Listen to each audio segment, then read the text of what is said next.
अमरदास गुर हृदय ध्यावा, हृदय ध्यावा। श्री गुरु रामदास गुण गावा।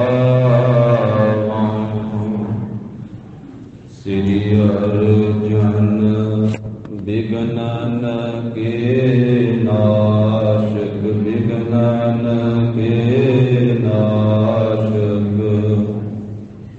हर गोविंद शुभ मत प्रकाशक। श्री हरि राय नमोकार जोरी, नमोकार जोरी। श्री हरि कृष्ण मनाए बहोरी। तेग बहादुर परम कृपाला, गुर परम कृपाला। श्री गुरु गोबिंद सिंह विसाला। तनु तरा पर पुन पुन सीसा जी, पुन पुन सीसा। बंधु मार मार जगदीशा। जिसमें अमृत ज्ञान है, नानक भगत वैराग। श्री गुरु ग्रंथ साहिब उदद, बंदों करे अनुराग। एक ओंकार सतगुरु तेह प्रसाद सच होए। वाहिगुरु जी की फतेह, विघ्न विनाशन सोए। वाहिगुरु जी की फतेह, विघ्न विनाशन सोए। सतनाम श्री वाहिगुरु साहिब जी। पुन उदयान शिकार सदारे, चित युक्त विचरत मृग निहारे। पुन उदयान शिकार सदारे, चित युक्त विचरत मृग निहारे। वाहिगुरु जी का खालसा, वाहिगुरु जी की फतेह। या हरिगुरु हाजिर हजूर सर्व कला भरपूर, पद प्राण भगत दर्शन अंतरजामी। दसां पातशाहियां की जोत, धन श्री गुरु ग्रंथ साहिब जी महाराज। सतगुरां की अपने अपार कृपा रहमत का सदका, जगत गुरु धन धन श्री गुरु नानक देव साहिब जी महाराज। सतगुरां के पावनी अस्थान गुरुद्वारा श्री बेर साहिब जी विखे अमावस के दिहाड़े से गुरु चरणों की हाजरी भर रही गुरु की साजी निवाजी हुई साध संगत जीओ। सतगुरां ने कृपा की है, अपने अमृतमयी जी दान बख्शिश कीते सत संगत का अमोलक सुभागा समा प्राप्त होया है। गरीब नवाज सतगुरु जी ने रहमत की है। गुरु की संगतां ने अमृत वेले तो लै करके ही वड्डी गिणती में जिथे सतगुरु जी को नमस्कार कीतियां, उत्थे सतगुरां के पावन अस्थान से इशनान करदियां होइयां प्राण सरोवर साहिब के अंदर और गरीब नवाज साहिब जी के चरणों की हाजरी करी है। सतगुरु गरीब नवाज जिस वेले उदम बल बख्शते हैं, तां ही गुरु साहिब जी के दर्शन सत संगत दीआं घड़ियां प्राप्त होंदियां। ਧਨ ਸੋ ਵੇਲਾ ਇਤ ਦਰਸ਼ਨ ਕਰਨਾ ਹੋ ਬਲਿਹਾਰੀ ਸਤਿਗੁਰ ਚਰਨਾ। ਧਨ ਸੋ ਵੇਲਾ ਘੜੀ ਧਨ ਧਨ ਮੂਰਤ ਪਲਸਾਰ ਧਨ ਸੋ ਦਿਨ ਸੰਜੋਗੜਾ ਜਿਤ ਡਿਠਾ ਗੁਰ ਦਰਸਾਰ। ਗਰੀਬ ਨਵਾਜ ਸਤਿਗੁਰੂ ਸੱਚੇ ਪਾਤਸ਼ਾਹ ਜੀ ਦੇ ਪਾਵਨ ਅਸਥਾਨ ਤੇ ਜੋ ਲੜੀਵਾਰ ਰੂਪ ਦੇ ਵਿੱਚ ਗੁਰੂ ਕਲਗੀਧਰ ਪਾਤਸ਼ਾਹ ਸ੍ਰੀ ਗੁਰੂ ਗੋਬਿੰਦ ਸਿੰਘ ਸਾਹਿਬ ਮਹਾਰਾਜ ਜੀ ਦੇ ਪਾਵਨ ਇਤਿਹਾਸ ਦੀ ਕਥਾ ਚੱਲ ਰਹੀ ਹੈ। ਸਾਧ ਸੰਗਤ ਜੀ, ਸਤਿਗੁਰੂ ਦਸ਼ਮੇਸ਼ ਪਿਤਾ ਅੰਮ੍ਰਿਤ ਦੇ ਦਾਤੇ ਪੰਥ ਦੇ ਵਾਲੀ ਸਾਬੋ ਕੀ ਤਲਵੰਡੀ ਪਹੁੰਚੇ ਹੋਏ ਹਨ। ਭਾਈ ਦੱਲੇ ਜੀ ਨੇ ਪਰਿਵਾਰ ਸਮੇਤ ਸਤਿਗੁਰੂ ਕਲਗੀਧਰ ਪਾਤਸ਼ਾਹ ਜੀ ਦੀ ਮਹਾਨ ਸੇਵਾ ਕੀਤੀ ਹੈ ਔਰ ਜਿਸ ਪ੍ਰਕਾਰ ਉੱਥੇ ਰਹਿੰਦਿਆਂ ਹੋਇਆਂ ਸਤਿਗੁਰੂ ਜੀ ਨੇ ਧੁਰਤੀ ਬਾਣੀ ਕੰਠੋਂ ਉਚਾਰਨ ਕਰਕੇ ਲਿਖਵਾਈ ਔਰ ਮਹਾਰਾਜ ਸਾਹਿਬ ਜੀ ਨੇ ਬਖਸ਼ਿਸ਼ ਕੀਤੀ। ਹਰ ਰੋਜ਼ ਹਜ਼ਾਰਾਂ ਦੀ ਗਿਣਤੀ ਦੇ ਵਿੱਚ ਸੰਗਤਾਂ ਮਹਾਰਾਜ ਸਾਹਿਬ ਜੀ ਦੇ ਦਰਸ਼ਨ ਕਰਨ ਵਾਸਤੇ ਆਉਂਦੀਆਂ, ਗੁਰੂ ਦਾ ਦਰਸ਼ਨ ਕਰਕੇ ਗੁਰੂ ਸਾਹਿਬ ਜੀ ਦਾ ਉਪਦੇਸ਼ ਲੈ ਕਰਕੇ ਜਾਂਦੀਆਂ। ਜਿਵੇਂ ਚੱਬੇ ਨਗਰ ਦੇ ਵਿੱਚੋਂ ਸ੍ਰੀ ਅੰਮ੍ਰਿਤਸਰ ਸਾਹਿਬ ਦੇ ਨੇੜਿਓਂ ਮਾਈ ਆਉਂਦੀ ਹੈ, ਸਤਿਗੁਰੂ ਸਾਹਿਬ ਜੀ ਦੇ ਪਾਸੋਂ ਇੱਕ ਪੁੱਤਰ ਮੰਗਦੀ ਹੈ ਤੇ ਗੁਰੂ ਗੋਬਿੰਦ ਸਿੰਘ ਮਹਾਰਾਜ ਸਾਹਿਬ ਜੀ ਉਸ ਨੂੰ 7 ਪੁੱਤਰ ਦੇ ਕਰਕੇ ਤੋਰਦੇ ਹਨ। ਇਹ ਪਿਛਲੇ ਪ੍ਰਸੰਗ ਦੇ ਵਿੱਚ ਆਪਾਂ ਗਾਥਾ ਸਰਵਣ ਕੀਤੀ ਹੈ ਔਰ ਸਤਿਗੁਰੂ ਗਰੀਬ ਨਵਾਜ ਇਹ ਸਾਬੋ ਕੀ ਤਲਵੰਡੀ ਰਹਿੰਦੇ ਹੋਇਆਂ ਹੋਰ ਜੋ ਰਿਕਾਰਡ ਕਰ ਰਹੇ ਹਨ, ਬਖਸ਼ਿਸ਼ਾਂ ਕਰ ਰਹੇ ਹਨ। ਸ਼ਰਧਾ ਭਾਵਨਾ ਸਹਿਤ ਸਰਵਣ ਕਰੀਏ। ਉਚਾਰਨ ਕਰੋ ਜੀ ਸਤਿਨਾਮ ਸ੍ਰੀ ਵਾਹਿਗੁਰੂ ਸਾਹਿਬ ਜੀ।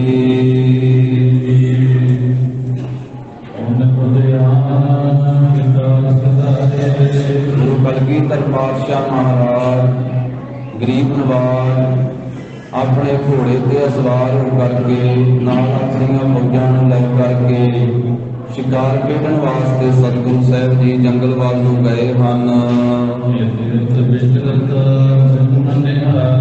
ਜੰਗਲ ਦੇ ਵਿੱਚ ਵਿਚਰਦਿਆਂ ਹੋਇਆਂ ਇੱਧਰ ਉੱਧਰ ਵੇਖਦਿਆਂ ਹੋਇਆਂ ਮਹਾਰਾਜ ਸਾਹਿਬ ਜੀ ਜੰਗਲੀ ਜਾਨਵਰਾਂ ਨੂੰ ਵੇਖਦੇ ਹਨ ਸ਼ਿਕਾਰ ਕਰਨ ਵਾਸਤੇ, ਜੀਵਾਂ ਦੀ ਕਲਿਆਣ ਕਰਨ ਵਾਸਤੇ।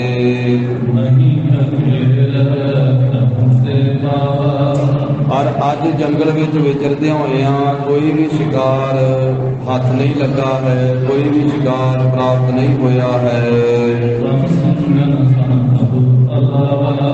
ਉਸ ਮੌਕੇ ਤੇ ਸਿੰਘਾਂ ਦੇ ਨਾਲ ਗੁਰੂ ਕਲਗੀਧਰ ਪਾਤਸ਼ਾਹ ਮਹਾਰਾਜ ਸਾਹਿਬ ਜੀ ਨੇ ਬਚਨ ਕੀਤਾ ਹੈ। ਮਹਾਰਾਜ ਕਹਿਣ ਲੱਗੇ ਕਿਹੜੇ ਸਿੱਖ ਨੇ ਅੱਜ ਭਾਈ ਕੇਸਾਂ ਦੇ ਵਿੱਚ ਕੰਘਾ ਨਹੀਂ ਕੀਤਾ ਹੈ, ਜਿਸ ਕਰਕੇ ਮਹਾਰਾਜ ਕਹਿੰਦੇ ਅੱਜ ਸ਼ਿਕਾਰ ਨਹੀਂ ਹੱਥ ਆਇਆ। ਅੱਜ ਕਿਹੜੇ ਸਿੰਘ ਨੇ ਕੰਘਾ ਨਹੀਂ ਕੀਤਾ ਕੇਸਾਂ ਦੇ ਵਿੱਚ? ਦਸ਼ਮੇਸ਼ ਪਾਤਸ਼ਾਹ ਪੁੱਛਦੇ ਸਾਰੇ ਸਿੰਘਾਂ ਜਿੰਨੇ ਨਾਲ ਗਏ ਸੀ ਵੀ ਅੱਜ ਕਿਸੇ ਸਿੰਘ ਨੇ ਕੰਘਾ ਨਹੀਂ ਕੀਤਾ ਕੇਸਾਂ ਵਿੱਚ, ਕੇਸ ਨਹੀਂ ਵਾਏ, ਕੇਸ ਨਹੀਂ ਸਵਾਰੇ ਕੰਘੇ ਦੇ ਨਾਲ। ਇਸ ਕਰਕੇ ਕਿਹੜੇ ਸਿੰਘ ਨੇ ਕੰਘਾ ਨਹੀਂ ਕੀਤਾ ਜਿਸ ਕਰਕੇ ਸ਼ਿਕਾਰ ਹੱਥ ਨਹੀਂ ਆਇਆ।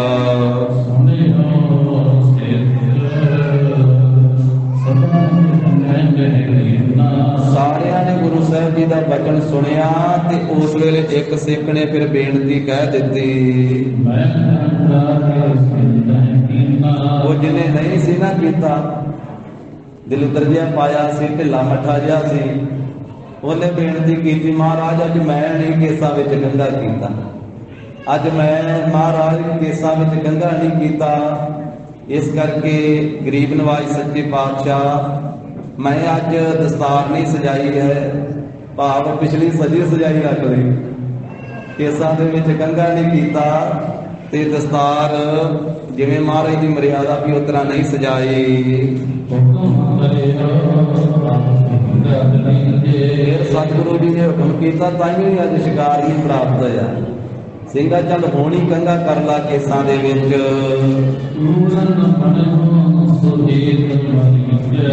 ਤਾਂ ਮਹਾਰਾਜ ਸਾਹਿਬ ਜੀ ਕਹਿਣ ਲੱਗੇ ਹੁਣ ਛੇਤੀ ਦੇ ਨਾਲ ਸਾਵਧਾਨ ਹੋ, ਸੁਚੇਤ ਹੋ, तू अपने केसां विच कंघा करके फिर साडे नाल आके मिल पई, असीं चलदे हां। तां फिर उस सिख ने उत्थे ही बैठ करके अपना दस्तारा खोलिया, एक एक पेज करके ਉਹਨੂੰ ਚੁਣ ਕੇ ਰੱਖਿਆ ਤੇ ਕੇਸਾਂ ਦੇ ਵਿੱਚ ਕੰਘਾ ਕੀਤਾ, ਫਿਰ ਦਸਤਾਰ ਸਜਾਈ। ਮਹਾਰਾਜ ਸਾਹਿਬ ਸੱਚੇ ਪਾਤਸ਼ਾਹੀ ਦਾ ਬਚਨ ਮੰਨਿਆ। ਉਸ ਸਿੰਘ ਨੇ ਉਸੇ ਵੇਲੇ ਸੁਣ ਕਰਕੇ ਉੱਥੇ ਜੰਗਲ ਵਿੱਚ ਬੈਠ ਕਰਕੇ ਕੇਸਾਂ ਵਿੱਚ ਕੰਘਾ ਕਰ ਲਿਆ।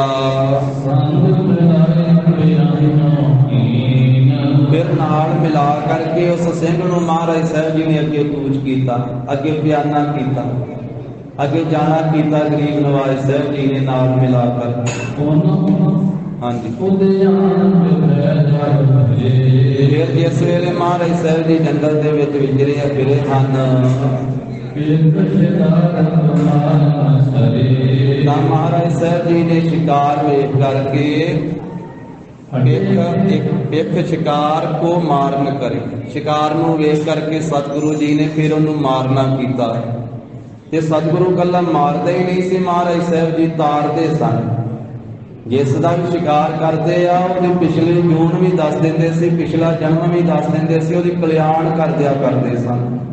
ਜਿਵੇਂ ਪਿੱਛੇ ਕਈਆਂ ਦਾ ਜ਼ਿਕਰ ਇਤਿਹਾਸ ਵਿੱਚ ਆ ਚੁੱਕਾ ਹੈ, ਜਿਵੇਂ ਉਹ ਤਿੱਤਰ ਦਾ ਸ਼ਿਕਾਰ ਕੀਤਾ ਸੀ, ਮਹਾਰਾਜ ਸਾਹਿਬ ਜੀ ਨੇ ਜਿਉਂਦੇ ਤਿੱਤਰ ਨੂੰ ਆਪਣੇ ਬਾਜ ਕੋਲੋਂ ਖਵਾਇਆ ਸੀ, ਉੱਥੇ ਵੀ ਉਹਦਾ ਪਿਛਲਾ ਜਨਮ ਸਾਰਾ ਦੱਸ ਦਿੱਤਾ ਸੀ ਕਿ ਆ ਇੱਕ ਬਾਣੀਆਂ ਤੇ ਇੱਕ ਜੱਟ ਸੀ, ਇਹਨੇ ਕਰਜ਼ਾ ਲਿਆ ਸੀ, ਇਹਨੇ ਦੇਣਾ ਸੀ।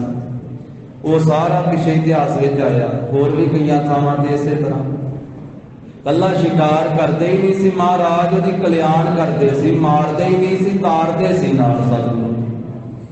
ਤੇ ਗਰੀਬ ਨਵਾਜ ਸਾਹਿਬ ਜੀ ਨੇ ਜੋ ਬਚਨ ਕੀਤਾ, ਇਹ ਕੰਘੇ ਵਾਲਾ ਸਾਧ ਸੰਗਤ ਜੀ, ਇਹ ਮਰਿਆਦਾ ਹੈ ਧੰਨ ਗੁਰੂ ਗੋਬਿੰਦ ਸਿੰਘ ਸੱਚੇ ਪਾਤਸ਼ਾਹ ਜੀ ਦੀ ਦਿੱਤੀ ਹੋਈ ਆਪਣੇ ਖਾਲਸੇ ਨੂੰ ਕਿ ਕੰਘਾ ਸਿੰਘਾਂ ਨੇ 2 ਵਕਤ ਕਰਨਾ ਆਪਣੇ ਕੇਸਾਂ ਦੇ ਵਿੱਚ। ਇੱਕ ਵਾਰੀ ਅੰਮ੍ਰਿਤ ਵੇਲੇ, ਇੱਕ ਵਾਰੀ ਸੰਧਿਆ ਵੇਲੇ, ਸਵੇਰੇ ਵੀ ਤੇ ਸ਼ਾਮ ਨੂੰ ਵੀ 2 ਵਾਰੀ ਕੇਸਾਂ ਵਿੱਚ ਕੰਘਾ ਕਰਨਾ ਹੈ। ਤੇ ਦਸਤਾਰ ਚਿਣ ਕੇ ਫਿਰ ਬੰਨਣੀ ਹੈ, ਤੇ ਸੀਸ ਤੋਂ ਇੱਕ ਇੱਕ ਪੇਜ ਕਰਕੇ ਲਾਉਣੀ ਹੈ, ਤੇ ਫਿਰ ਉਹਨੂੰ ਚੁਣਨਾ ਹੈ, ਝਾੜ ਕੇ ਚੁਣ ਕੇ ਉਹਨੂੰ ਖੋਲ ਕੇ ਚੰਗੀ ਤਰ੍ਹਾਂ, ਤੇ ਫਿਰ ਇਸੇ ਤਰ੍ਹਾਂ ਉਹਨੂੰ ਸਜਾਉਣਾ ਹੈ, ਇੱਕ ਇੱਕ ਪੇਜ ਕਰਕੇ ਸਜਾਉਣਾ ਹੈ।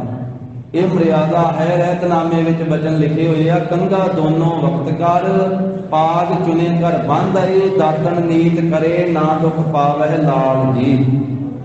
ਮਹਾਰਾਜ ਕਹਿੰਦੇ ਵੀ ਭਾਈ ਨੰਦ ਲਾਲ ਜੀ, ਇਹ ਮਰਿਆਦਾ ਰੱਖਣੀ ਆ ਸਿੰਘਾਂ ਨੇ ਕਿ ਕੇਸਾਂ 'ਚ ਕੰਘਾ 2 ਵੇਲੇ ਕਰਨਾ ਹੈ, ਦਸਤਾਰ ਚੁਣ ਕੇ ਬੰਨਣੀ ਹੈ, ਤੇ ਦਾਤਣ ਨਿਤ ਕਰਨੀ ਹੈ, ਫਿਰ ਦੁੱਖ ਨਹੀਂ ਪਾਉਣਗੇ। ਇਹ ਬਾਹਰੀ ਮਰਿਆਦਾ ਵੀ ਮਹਾਰਾਜ ਨੇ ਦਿੱਤੀ ਹੈ। ਇਸ ਕਰਕੇ ਇਹ ਗੁਰੂ ਦਾ ਹੁਕਮ ਹੈ ਕਿ ਦਸਤਾਰ ਚੁਣ ਕੇ ਬੰਨਣੀ, ਪਾਗ ਚੁਣੇ ਕਰ ਬੰਧਾਈ, ਕੰਘਾ 2 ਵੇਲੇ ਕਰਨਾ। ਐਸਾ ਨਹੀਂ ਕਿ ਮੇਖਾਂ ਮੋਖਾਂ ਲਾ ਕੇ ਇੱਕ ਵਾਰੀ ਬੰਨ ਕੇ ਰੱਖ ਲੈਣੀ ਤੇ ਫਿਰ ਉਹਨੂੰ ਕਈ ਦਿਨ ਉਂਝ ਹੀ ਬੰਨੀ ਜਾਣਾ, ਵੀ ਮੇਖਾਂ ਜਿਹੀਆਂ ਲਾ ਕੇ ਮਾਵਾ ਜਿਹਾ ਲਾ ਕੇ ਇੱਕ ਵਾਰੀ ਪੱਕੀ ਕਰਕੇ ਬੰਨ ਕੇ ਤੇ ਫਿਰ ਉਂਝ ਹੀ ਲਾ ਕੇ ਰੱਖ ਲੈਣੀ, ਸ਼ਾਮ ਨੂੰ ਤੇ ਦਿਨੇ ਫਿਰ ਉਸੇ ਤਰ੍ਹਾਂ ਹੀ ਉਹਨੂੰ ਉੱਤੇ ਰੱਖ ਲੈਣਾ। ਉਹ ਤਾਂ ਬਣ ਜਾਂਦੀ ਫਿਰ ਟੋਪੀ ਦੀ ਸ਼ਕਲ। ਉਹਦੇ ਸੰਬੰਧ ਵਿੱਚ ਵੀ ਰਹਿਤਨਾਮੇ ਵਿੱਚ ਬਚਨ ਆਏ ਆ ਵੀ ਹੋਏ ਸਿੱਖ ਸਿਰ ਟੋਪੀ ਧਰੈ, 7 ਜਨਮ ਪੁਸ਼ਟੀ ਹੋਏ ਮਰੈ। ਕਿ ਸਿੱਖੋ ਕਰਕੇ ਸਿਰ ਤੇ ਟੋਪੀ ਨਹੀਂ ਰੱਖਣੀ, ਦਸਤਾਰ ਸਜਾਉਣੀ ਹੈ, ਤੇ ਦਸਤਾਰ ਨੂੰ ਵੀ ਟੋਪੀ ਦੀ ਸ਼ਕਲ ਨਹੀਂ ਦੇ ਦੇਣੀ ਕਿ ਯਾਰ ਮੇਖਾਂ ਕੱਟ ਕੇ ਤੇ ਉਹ ਪੱਕੀ ਨਹੀਂ ਬੰਨ ਕੇ ਰੱਖ ਲੈਣੀ ਕਿ ਫਿਰ ਹਫ਼ਤੇ ਬਾਅਦ ਹੀ ਉਹਨੂੰ ਖੋਲਣਾ ਹੈ ਤੇ ਫਿਰ ਉਹਨੂੰ ਬੰਨਣਾ ਹੈ। ਕਈ ਐਸਾ ਕਰ ਲੈਂਦੇ ਆ ਕਿ ਉਹ ਬੰਨ ਕੇ ਉਸੇ ਤਰ੍ਹਾਂ ਸ਼ਾਮਾਂ ਨੂੰ ਕਹਿੰਦੇ ਵੀ ਸਮਾਂ ਥੋੜਾ ਹੀ ਹੁੰਦਾ, ਭੱਜੀ ਭਜਾਈ ਰੱਖ ਲਈਏ, ਸਵੇਰੇ ਫਿਰ ਇਸ ਤਰ੍ਹਾਂ ਸਿਰ ਤੇ ਰੱਖ ਲਾਂਗੇ। ਪਰ ਮਰਿਆਦਾ ਜਿਹੜੀ ਹੈ ਵੀ ਉਹ ਕੱਲਾ ਕੱਲਾ ਪੇਜ ਕਰਕੇ ਲਾਉਣੀ ਹੈ ਤੇ ਕੱਲਾ ਕੱਲਾ ਪੇਜ ਕਰਕੇ ਸਜਾਉਣੀ ਹੈ। ਇਹ ਸਤਿਗੁਰੂ ਜੀ ਨੇ ਮਰਿਆਦਾ ਦਿੱਤੀ। ਮਹਾਰਾਜਾ ਰਣਜੀਤ ਸਿੰਘ ਜੀ ਦੇ ਸਮੇਂ ਦਾ ਜ਼ਿਕਰ ਆਉਂਦਾ ਇਤਿਹਾਸ ਵਿੱਚ।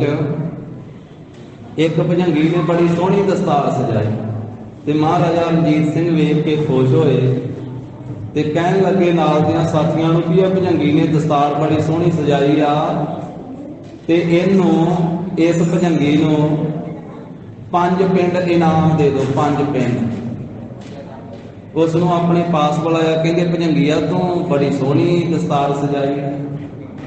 ਕਹਿਣ ਲੱਗਾ ਉਹ ਜਿਹਨੇ ਸਜਾਈ ਸੀ ਕਹਿੰਦਾ ਮੈਂ ਤਾਂ ਇਹਦੇ ਨਾਲੋਂ ਵੀ ਵਧੀਆ ਸਜਾ ਲੈਣਾ। ਇਹ ਤਾਂ 3-4 ਦਿਨ ਹੋ ਗਏ ਆ ਬੰਨੀ ਨੂੰ, ਇਹ ਤਾਂ 3-4 ਦਿਨ ਹੋ ਗਏ ਬੰਨੀ ਨੂੰ, ਫਿਰ ਵੀ ਵੇਖੋ ਸੋਹਣੀ ਆ, ਮੈਂ ਤਾਂ ਇਹਦੇ ਨਾਲੋਂ ਵੀ ਵਧੀਆ ਸਜਾ ਲੈਣਾ। ਕਹਿੰਦੇ ਮਹਾਰਾਜਾ ਰਣਜੀਤ ਸਿੰਘ ਨੇ ਆਖਿਆ ਫਿਰ ਇਹਨੂੰ ਤਨਖਾਹ ਲਾਓ। ਇਹਨੂੰ ਜੇ 4 ਦਿਨ ਹੋ ਗਏ ਬੰਨੀ ਨੂੰ, ਜੇ ਦਸਤਾਰ ਹੀ ਨਹੀਂ ਰੋਜ਼ ਸਜਾ ਸਕਦਾ ਤੇ ਹੋਰ ਕੀ ਕਰੇਗਾ ਇਹ?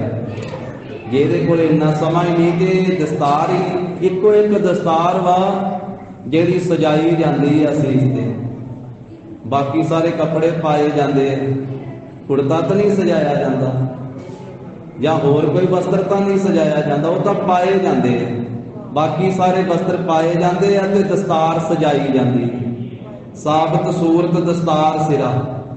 ਤੇ ਗੁਰੂ ਸਾਹਿਬ ਜੀ ਜਿਹਦਾ ਸੋਹਣਾ ਦਮਾਲਾ ਹੁੰਦਾ ਸੀ, ਸੋਹਣੀ ਦਸਤਾਰ ਹੁੰਦੀ ਸੀ, ਉਹਨੂੰ ਇਨਾਮ ਦਿਆ ਕਰਦੇ ਸੀ, ਇਨਾਮ। ਧੰਨ ਸ੍ਰੀ ਗੁਰੂ ਗੋਬਿੰਦ ਸਿੰਘ ਸਾਹਿਬ ਜੀ ਮਹਾਰਾਜ। ਆਪਾਂ ਜਦੋਂ ਸ੍ਰੀ ਪਾਉਂਟਾ ਸਾਹਿਬ ਜਾਂਦੇ ਆ, ਮਹਾਰਾਜ ਸਾਹਿਬ ਦਸਮ ਪਾਤਸ਼ਾਹ ਜੀ ਦੇ ਪਵਿੱਤਰ ਅਸਥਾਨ ਦੀ ਯਾਤਰਾ ਕਰਨ ਵਾਸਤੇ, ਦਰਸ਼ਨ ਕਰਨ ਵਾਸਤੇ, ਤੇ ਉੱਥੇ ਦਸਤਾਰ ਸਾਹਿਬ ਅਸਥਾਨ ਸੋਭਨੀਕ ਹੈ, ਜਿੱਥੇ ਸਤਿਗੁਰੂ ਜੀ ਜਿਹੜੇ ਸਿੰਘ ਸੋਹਣੀਆਂ ਦਸਤਾਰਾਂ ਸਜਾਉਂਦੇ ਸੀ ਉਹਨਾਂ ਨੂੰ ਇਨਾਮ ਦਿਆ ਕਰਦੇ ਸੀ। ਗੁਰੂ ਕਲਗੀਧਰ ਪਾਤਸ਼ਾਹ ਧੰਨ ਸ੍ਰੀ ਗੁਰੂ ਗੋਬਿੰਦ ਸਿੰਘ ਸਾਹਿਬ ਜੀ ਮਹਾਰਾਜ।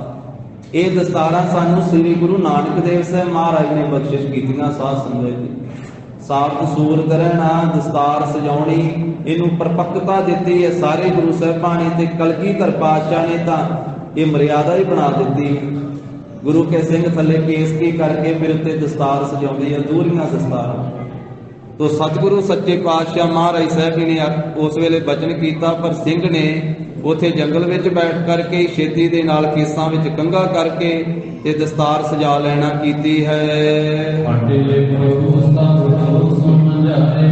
ਇਸ ਤਰ੍ਹਾਂ ਫਿਰ ਸਾਰਿਆਂ ਨੂੰ ਸਮਝਾ ਕਰਕੇ ਧੰਨ ਗੁਰੂ ਗੋਬਿੰਦ ਸਿੰਘ ਜੀ ਸ਼ਿਕਾਰ ਕਰਦਿਆਂ ਹੋਇਆਂ, ਜੀਵਾਂ ਦੀ ਕਲਿਆਣ ਕਰਦਿਆਂ ਹੋਇਆਂ ਜੰਗਲ ਚੋਂ ਵਾਪਸ ਹਟੇ ਹਨ। ਮਹਾਰਾਜ ਕਹਿਣ ਲੱਗੇ ਵੀ ਸਿੰਘਾਂ ਨੂੰ ਇਸ ਤਰ੍ਹਾਂ ਹੀ ਬਾਣ ਆਉਂਦਾ ਵਾ, ਇਹਨਾਂ ਨੂੰ ਦੋਨਾਂ ਟਾਈਮ ਦੋਨੇ ਸਮੇਂ ਕੇਸਾਂ ਵਿੱਚ ਕੰਘਾ ਕਰਕੇ ਤੇ ਦਸਤਾਰ ਸਜਾਉਣੀ ਚਾਹੀਦੀ ਹੈ। ਤਾਂ ਉਸ ਵੇਲੇ ਬਚਨ ਕੀਤਾ ਵੀ ਸਿੰਘਾਂ ਨੂੰ ਤੇ ਸਾਰੇ ਪ੍ਰਕਾਰ ਕਰਕੇ ਸਾਵਧਾਨ ਸੁਚੇਤ ਰਹਿਣਾ ਚਾਹੀਦਾ ਹੈ। ਜਦੋਂ ਇੱਕ ਥਾਂ ਤੋਂ ਦੂਸਰੀ ਥਾਂ ਤੇ ਚੜ ਕੇ ਜਾਣਾ ਹੈ ਨਾ, ਤੇ ਚੜਨ ਸਮੇਂ ਅਰਦਾਸ ਕਰਨੀ ਚਾਹੀਦੀ ਹੈ, ਅਰਦਾਸ ਉਚਾਰਨੀ ਚਾਹੀਦੀ ਹੈ। ਫਿਰ ਸਾਰੇ ਕਾਰਜ ਸਿੱਧ ਹੋ ਜਾਂਦੇ। ਜਦੋਂ ਇੱਕ ਥਾਂ ਤੋਂ ਦੂਸਰੀ ਥਾਂ ਤੇ ਜਾਣਾ ਤੇ ਗੁਰੂ ਸਾਹਿਬ ਦੇ ਚਰਨਾਂ ਦਾ ਧਿਆਨ ਧਰ ਕੇ ਅਰਦਾਸ ਬੇਨਤੀ ਕਰਕੇ ਤੁਰੇ, ਅਰਦਾਸ ਕਰਕੇ ਤੁਰੇ। ਕੀਤਾ ਲੋੜੀਐ ਕੰਮ ਸੁਹਰ ਪਹਿ ਆਪੀਐ, ਕਾਰਜ ਦੇ ਸਵਾਰ ਸਤਿਗੁਰ ਸੱਚ ਸਾਖੀਐ।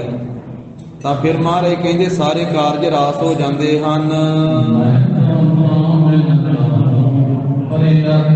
ਸਿੰਘਾਂ ਨੂੰ ਚਾਹੀਦਾ ਵਾ ਕਿ ਕੇਸਾਂ ਵਿੱਚ ਕੰਘਾ ਕੀਤੇ ਤੋਂ ਬਿਨਾਂ ਤੇ ਅਰਦਾਸ ਕੀਤੇ ਤੋਂ ਬਿਨਾਂ, ਦੋਨਾਂ ਕਾਰਜਾਂ ਤੋਂ ਬਿਨਾਂ ਕਿਤੇ ਜਾਣਾ ਨਹੀਂ ਚਾਹੀਦਾ।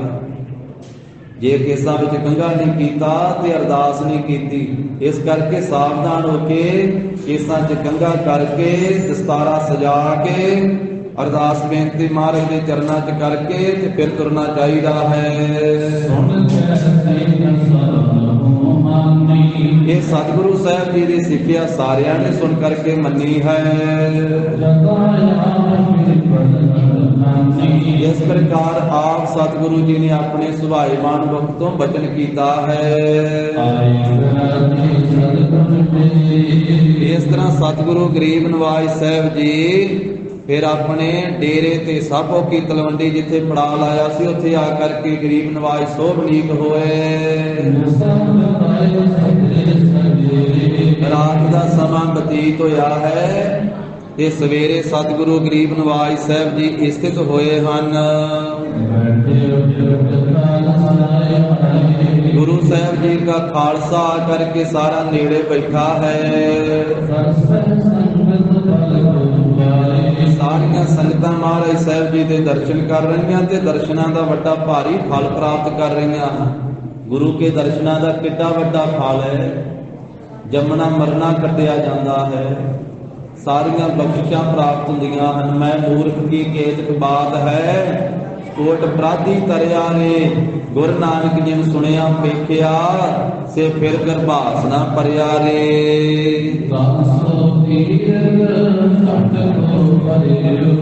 ਉਸ ਵੇਲੇ ਦਹੀਂ ਦਾ ਵੱਡਾ ਹੀ ਸਾਰਾ ਘੜਾ ਭਰਿਆ ਹੋਇਆ।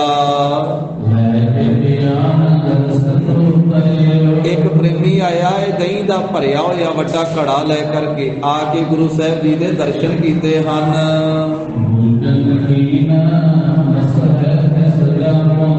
ਤੇ ਸਤਿਗੁਰੂ ਜੀ ਨੇ ਉਸ ਨੂੰ ਪੁੱਛਣਾ ਕੀਤਾ ਕਿ ਭਾਈ ਤੂੰ ਕਿਹੜੇ ਪਿੰਡ ਰਹਿੰਦਾ ਹੈ, ਕਿੱਥੇ ਵਸਦਾ ਹੈ? ਤੇਰੇ ਪਿਤਾ ਦਾ ਕੀ ਨਾਮ ਹੈ ਤੇ ਤੇਰਾ ਕੀ ਨਾਮ ਹੈ? ਸੋਭਾ ਵਾਲੇ ਸਤਿਗੁਰੂ ਜੀ ਤੋਂ ਸੁਣ ਕਰਕੇ ਫਿਰ ਸਾਰੇ ਉਸਨੇ ਇਹ ਬੇਨਤੀ ਕਰਕੇ ਆਪਣੀ ਜਿਹੜੀ ਵਾਰਤਾ ਦੱਸਣਾ ਕੀਤੀ ਹੈ। ਇਹ ਮਾਲਕ ਸਤਿਗੁਰੂ ਜੀ, ਮੈਂ ਮੌੜ ਪਿੰਡ ਦੇ ਵਿੱਚ ਵਸਦਾ ਹਾਂ। ਮੇਰੇ ਪਿਤਾ ਜੀ ਦਾ ਨਾਮ ਭੀਮ ਹੈ। ਪਿਤਾ ਭੀਮ ਦੇ ਘਰ ਦੇ ਵਿੱਚ ਮੇਰਾ ਜਨਮ ਹੋਇਆ, ਮੈਂ ਉਹਨਾਂ ਦਾ ਪੁੱਤਰ ਹਾਂ। ਮਹਾਰਾਜ ਮੇਰਾ ਨਾਮ ਮੇਰੇ ਪਿਤਾ ਜੀ ਨੇ ਰੱਖਿਆ ਹੈ ਦਲਪਤ।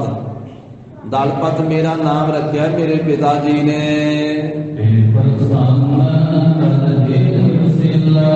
ਵਿਸਾਲਾ ਇਸ ਦਹੀਂ ਲਿਆਉਣ ਵਾਲੇ ਪ੍ਰੇਮੀ ਦਾ ਵੱਡਾ ਹੀ ਡੀਲ ਸੀ, ਵੱਡਾ ਹੀ ਕੱਦ ਸੀ।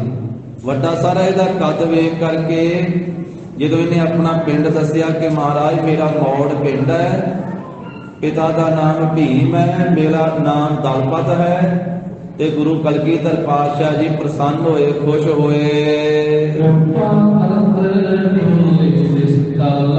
ਤੇ ਕਿਰਪਾ ਕਰਦੇ ਹੋਏ ਉਸ ਮੌਕੇ ਤੇ ਸਤਿਗੁਰੂ ਜੀ ਬੋਲੇ ਤੇ ਮਹਾਰਾਜ ਸਾਹਿਬ ਜੀ ਕਹਿਣ ਲੱਗੇ ਕਿ ਜੇ ਤੇਰੇ ਪਿਤਾ ਜੀ ਦਾ ਨਾਮ ਭੀਮ ਹੈ ਤੇ ਤੂੰ ਉਹਨਾਂ ਦਾ ਪੁੱਤਰ ਹੋਇਆ ਹੈ, ਤਾਂ ਹੀ ਫਿਰ ਇਹ ਦਲਾਂ ਦਾ ਪਤੀ ਹੋਣ ਦੀ ਤੂੰ ਪਦਵੀ ਪ੍ਰਾਪਤ ਕੀਤੀ ਹੈ। ਦਲਾਂ ਦੇ ਜਰਨੈਲ ਹੋਣ ਦੀ, ਦਲਨ ਕੀ ਪਦ ਭਾਵ ਦਲਾਂ ਦਾ, ਫੌਜਾਂ ਦਾ ਤੂੰ ਮਾਲਕ ਹੋਣ ਦੀ ਪਦਵੀ ਪ੍ਰਾਪਤ ਕੀਤੀ ਹੈ। ਕਿਉਂਕਿ ਜਿਹੜਾ ਭੀਮ ਹੋਇਆ ਇਹ ਪਾਂਡਵਾਂ ਦਾ ਭਰਾ ਸੀ ਭੀਮ, ਤੇ ਵੱਡਾ ਭਾਰੀ ਇਹ ਬਲ ਵਾਲਾ ਸੀ ਭੀਮ। ਪੰਜਾਂ ਪਾਂਡਵਾਂ ਦੇ ਵਿੱਚ ਵੱਡਾ ਭਾਰੀ ਬਲ ਵਾਲਾ। ਤੇ ਉਹ ਮਹਾਰਾਜ ਨੇ ਸੁਭਾਵਿਕ ਬਚਨ ਕੀਤਾ ਵੀ ਜੇ ਤੇਰੇ ਪਿਤਾ ਭੀਮ ਆ, ਤੂੰ ਉਹਨਾਂ ਦਾ ਪੁੱਤਰ ਹੈ, ਤੇ ਫਿਰ ਤਾਈਓ ਫਿਰ ਦਲਨਪਤ ਤੇਰਾ ਨਾਂ ਦਲਪਤ ਰੱਖਿਆ ਨਾ, ਵੀ ਦਲਾਂ ਦਾ ਪਤੀ, ਫੌਜਾਂ ਦਾ ਪਤੀ ਤੂੰ ਹੋਇਆ ਹੈ। ਇਹ ਸਤਿਗੁਰੂ ਜੀ ਨੇ ਖੁਸ਼ ਹੋ ਕਰਕੇ ਫਿਰ ਇਸ ਦੇ ਸਿਰ ਦੇ ਉੱਤੇ ਪੱਗ ਬਣਾ ਦਿੱਤੀ। ਤੇ ਗਰੀਬ ਨਵਾਜ ਸਾਹਿਬ ਜੀ ਕਹਿਣ ਲੱਗੇ ਵੀ ਜੇ ਤੂੰ ਸਿੱਖੀ ਦੀ ਵਡਿਆਈ ਰੱਖੇਗਾ, ਭਾਵੇਂ ਜਿਹੜੀ ਦਸਤਾਰ ਤੈਨੂੰ ਦਿੱਤੀ ਹੈ ਨਾ, ਇਹ ਸਿੱਖੀ ਦੀ ਵਡਿਆਈ ਹੈ। ਜੇ ਤੂੰ ਸਿੱਖੀ ਦੀ ਵਡਿਆਈ ਰੱਖੇਗਾ ਤੇ ਤਾਂ ਫਿਰ ਤੇਰੀ ਇਹ ਮਹਾਨ ਐਸ਼ਵਰਜ ਵੀ ਵੱਧ ਜਾਵੇਗੀ ਤੇ ਤੂੰ ਗੁਰੂ ਕੀ ਆਣ ਮੰਨਦਾ ਹੋ। ਜੋ ਗੁਰੂ ਸਾਹਿਬ ਜੀ ਦੀ ਈਨ ਹੈ, ਭਾਵ ਗੁਰੂ ਕੀ ਸ਼ਰਨ ਵਿੱਚ ਰਹਿਣਾ ਕਰੋ, ਤਾਂ ਫਿਰ ਮਹਾਨ ਤੈਨੂੰ ਤੇਰੀ ਜਿਹੜੀ ਐਸ਼ਵਰਜ ਹੈ ਉਹ ਵੱਧ ਜਾਵੇਗੀ, ਮਹਾਨ ਕਾਰੋਬਾਰ ਤੇਰਾ ਵਧੇਗਾ। ਤਾਂ ਕੁਝ ਸਮਾਂ ਫਿਰ ਇਸ ਨੇ ਬੈਠਣਾ ਕੀਤਾ ਹੈ ਤੇ ਮਹਾਰਾਜ ਸਾਹਿਬ ਜੀ ਨੂੰ ਫਿਰ ਬੰਦਨ ਕਰਕੇ ਨਮਸਕਾਰ ਕਰਕੇ ਆਪਣੇ ਘਰ ਨੂੰ ਤੁਰ ਗਿਆ। ਇਹ ਦਲਪਤ ਜਿਸ ਦਾ ਨਾਮ ਸੀ ਮੌੜ ਪਿੰਡ ਦੇ ਰਹਿਣ ਵਾਲਾ।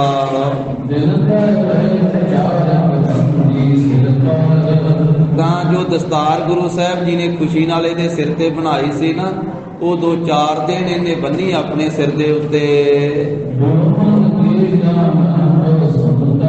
ਤੇ ਫਿਰ ਮਰਾਸੀਆਂ ਨੇ, ਡੂਮਾਂ ਨੇ ਆ ਕਰਕੇ ਤਾਂ ਜਿਸ ਵੇਲੇ ਕੁਝ ਇਹਨੂੰ ਸੁਣਾਇਆ ਇਹ ਗਾ ਕਰਕੇ, ਉਹ ਜਿਹੜੀ ਮਹਾਰਾਜ ਕਲਗੀਧਰ ਪਾਤਸ਼ਾਹ ਨੇ ਇਹਦੇ ਸਿਰ ਦੇ ਉੱਤੇ ਦਸਤਾਰ ਬੰਨੀ ਸੀ। ਉਹ ਦਸਤਾਰ ਫਿਰ ਇਸਨੇ ਉਹਨਾਂ ਮਰਾਸੀਆਂ ਨੂੰ ਦੇ ਦੇਣਾ ਕੀਤੀ। ਇਸ ਦਲਪਤ ਮੂਰਖ ਨੇ ਕੋਈ ਵਿਚਾਰ ਨਹੀਂ ਕੀਤੀ ਹੈ ਕਿ ਇਹ ਦਸਤਾਰ ਮੈਨੂੰ ਧੰਨ ਗੁਰੂ ਗੋਬਿੰਦ ਸਿੰਘ ਸੱਚੇ ਪਾਤਸ਼ਾਹ ਨੇ ਖੁਸ਼ੀ ਦੇ ਨਾਲ ਦਿੱਤੀ ਸੀ, ਬਖਸ਼ਿਸ਼ ਦੇ ਨਾਲ ਦਿੱਤੀ ਸੀ। ਤਾਂ ਗੁਰੂ ਸਾਹਿਬ ਜੀ ਦੀ ਮਹਿਮਾ ਇਹਦੇ ਮਨ ਵਿੱਚ ਨਹੀਂ ਆਈ ਹੈ, ਇਹਨੇ ਆਪਣੇ ਮਨ ਵਿੱਚ ਨਹੀਂ ਲਿਆਂਦੀ ਹੈ। ਗੁਰੂ ਸਾਹਿਬ ਜੀ ਦੀ ਖੁਸ਼ੀ ਪਾ ਕਰਕੇ ਪਰ ਫਿਰ ਵੀ ਖਾਲੀ ਰਹਿ ਗਿਆ, ਕਿਉਂਕਿ ਭਾਗਾਂ ਵਿੱਚ ਨਹੀਂ ਸੀ। ਸਤਿਗੁਰਾਂ ਦੀ ਖੁਸ਼ੀ ਲੈ ਕਰਕੇ ਖੁਸ਼ੀ ਤਾਂ ਮਿਲ ਗਈ। ਇਹਨੇ ਦਹੀਂ ਲਿਆ ਕੇ ਸੇਵਾ ਕੀਤੀ ਸੀ, ਵੱਡਾ ਘੜਾ ਭਰ ਕੇ ਲਿਆ ਕੇ ਦਹੀਂ ਭੇਟ ਕੀਤਾ ਸੀ, ਤੇ ਮਹਾਰਾਜ ਸਾਹਿਬ ਨੇ ਇਹਦਾ ਕੱਦ ਕਾਠ ਵੇਖ ਕਰਕੇ ਇਹਦੇ ਸਿਰ ਤੇ ਦਸਤਾਰ ਬੰਨ੍ਹ ਦਿੱਤੀ।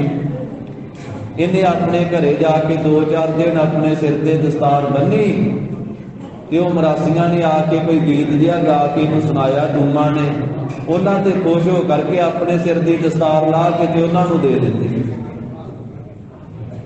ਇਹ ਤਾਂ ਬਖਸ਼ਿਸ਼ ਸੀ ਸ੍ਰੀ ਗੁਰੂ ਗੋਬਿੰਦ ਸਿੰਘ ਮਹਾਰਾਜ ਨੇ ਦਿੱਤੀ ਸੀ, ਉਹਨਾਂ ਨੂੰ ਥੋੜਾ ਦੇਣੀ ਸੀ ਅੱਗੇ। ਪਰ ਇਹਨੇ ਫਿਰ ਉਹ ਦਸਤਾਰ ਦੇ ਮਾਨ ਮਰਿਆਦਾ ਨਾ ਰੱਖੀ, ਦਸਤਾਰ ਅੱਗੇ ਦੇ ਦਿੱਤੀ। ਗੁਰੂ ਸਾਹਿਬ ਦੀ ਖੁਸ਼ੀ ਤੋਂ ਖਾਲੀ ਰਹਿ ਗਿਆ। ਜਿਹੜੀ ਸਾਧ ਸੰਗਤ ਦੀ ਦਸਤਾਰ ਗੁਰੂ ਸਾਹਿਬ ਦੇ ਪਾਸੋਂ ਮਿਲੇ ਉਹ ਆਪਣੇ ਸੀਸ ਤੇ ਸਜਾਉਣੀ ਚਾਹੀਦੀ ਹੈ। ਜਿਹੜਾ ਸਿਰੋਂ ਪਾਉ ਗੁਰੂ ਘਰ ਤੋਂ ਮਿਲੇ ਉਹ ਵੀ ਸਤਿਕਾਰ ਦੇ ਨਾਲ ਆਪਣੇ ਸੀਸ ਤੇ ਬੰਨਣਾ ਚਾਹੀਦਾ ਹੈ, ਸਤਿਕਾਰ ਨਾਲ ਰੱਖਣਾ ਚਾਹੀਦਾ। ਸੋ ਗੁਰੂ ਕੇ ਸਿਰੋਂ ਪਾਉ ਦਾ ਵੱਡਾ ਭਾਰੀ ਅਦਰ ਸਤਿਕਾਰ ਰੱਖਣਾ ਚਾਹੀਦਾ ਹੈ। ਤੋ ਸਤਿਗੁਰੂ ਸੱਚੇ ਪਾਤਸ਼ਾਹ ਮਹਾਰਾਜ ਸਾਹਿਬ ਜੀ ਨੇ ਤਾਂ ਇਸ ਦੇ ਖੁਸ਼ੀ ਕਰਕੇ ਦਿੱਤੀ ਸੀ, ਪਰ ਇਹਨੇ ਅੱਗੇ ਡੂਮਾਂ ਨੂੰ ਦੇ ਦਿੱਤੀ। ਗੁਰੂ ਕੀ ਖੁਸ਼ੀ ਤੋਂ ਖਾਲੀ ਰਹਿ ਗਿਆ। ਅੱਗੇ ਹੋਰ ਪ੍ਰਸੰਗ ਚੱਲਦਾ ਹੈ ਕਿ ਭਾਈ ਭਗਤੂ ਜੀ ਜੋ ਚੌਥੇ ਪਾਤਸ਼ਾਹ ਮਹਾਰਾਜ ਸਾਹਿਬ ਦੇ ਬਚਨਾਂ ਦੇ ਨਾਲ ਪੈਦਾ ਹੋਏ ਸਨ, ਉਹਨਾਂ ਦਾ ਇੱਕ ਪੋਤਾ ਸੀ। ਉਸ ਦਾ ਨਾਮ ਸੀ ਦਿਆਲ ਦਾਸ। ਉਦੋਤਾ ਕਹੀਏ ਪ੍ਰਗਟ ਹੀ ਉਸ ਦਾ ਨਾਮ ਦਿਆਲ ਦਾਸ ਸੀ। ਤਾਂ ਹੀ ਪ੍ਰਗਟ ਸੀ, ਸਾਰੇ ਪ੍ਰਸਿੱਧ ਸੀ। ਭਾਈ ਭਗਤੂ ਜੀ ਵੀ ਪ੍ਰਸਿੱਧ ਸਨ, ਇਹਨਾਂ ਦਾ ਪੁੱਤਰ ਦਿਆਲ ਦਾਸ ਵੀ ਪ੍ਰਸਿੱਧ ਸੀ। ਭੁੱਜੋ ਗ੍ਰਾਮ ਵਿਖੇ ਤੇ ਗਇਓ। ਭੁੱਜੋ ਨਾਮ ਦਾ ਜੋ ਪਿੰਡ ਹੈ ਨਾ, ਮਾਲਵੇ ਦੇ ਇਲਾਕੇ, ਸਾਬੋ ਕੀ ਤਲਵੰਡੀ ਦੇ ਉਧਰ ਇਲਾਕੇ ਦੇ ਵਿੱਚ, ਉਸ ਭੁੱਜੋ ਪਿੰਡ ਦੇ ਵਿੱਚੋਂ ਇਹ ਭਾਈ ਦਿਆਲ ਦਾਸ ਮਹਾਰਾਜ ਸਾਹਿਬ ਜੀ ਦੇ ਦਰਸ਼ਨ ਕਰਨ ਵਾਸਤੇ ਗਿਆ। ਗੁਰ ਦਰਸ਼ਨ ਕਰ ਨਮਰੀ ਭਇਓ। ਗੁਰੂ ਸਾਹਿਬ ਜੀ ਦਾ ਦਰਸ਼ਨ ਇਹਨੇ ਕੀਤੇ, ਬਹੁਤ ਨਿਮਰਤਾ ਦੇ ਸਹਿਤ ਹੋਇਆ। ਕੁਛਕ ਇਸ ਨੇ ਮਾਇਆ ਵੀ ਮਹਾਰਾਜ ਸਾਹਿਬ ਜੀ ਨੂੰ ਭੇਟ ਕੀਤੀ ਤੇ ਕਲਗੀਧਰ ਪਾਤਸ਼ਾਹ ਮਹਾਰਾਜ ਸਾਹਿਬ ਜੀ ਬੈਠੇ। ਫਿਰ ਬੈਠਿਆਂ ਹੋਇਆਂ ਗਰੀਬ ਨਵਾਜ ਸਾਹਿਬ ਜੀ ਨੇ ਜਿੱਥੇ ਬਾਕੀ ਸਾਰੀ ਸੰਗਤ ਉੱਤੇ ਦ੍ਰਿਸ਼ਟੀ ਪਾ ਰਹੇ ਸੀ, ਇਹ ਭਾਈ ਭਗਤੂ ਜੀ ਦੇ ਪੋਤਰੇ ਦਿਆਲ ਦਾਸ ਦੇ ਉੱਤੇ ਵੀ ਮਹਾਰਾਜ ਨੇ ਦ੍ਰਿਸ਼ਟੀ ਫੇਰੀ।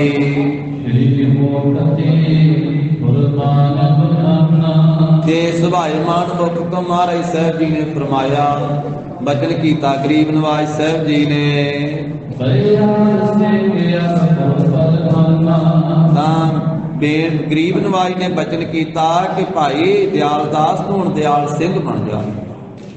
ਦਿਆਲ ਸਿੰਘ ਹੋਣਾ ਤੂੰ ਹੁਣ ਪ੍ਰਵਾਨ ਕਰ, ਭਾਵ ਤੂੰ ਗੁਰੂ ਕਾ ਸਿੰਘ ਬਣ, ਦਿਆਲ ਦਾਸ ਤੋਂ ਦਿਆਲ ਸਿੰਘ ਬਣਨਾ ਕਰ।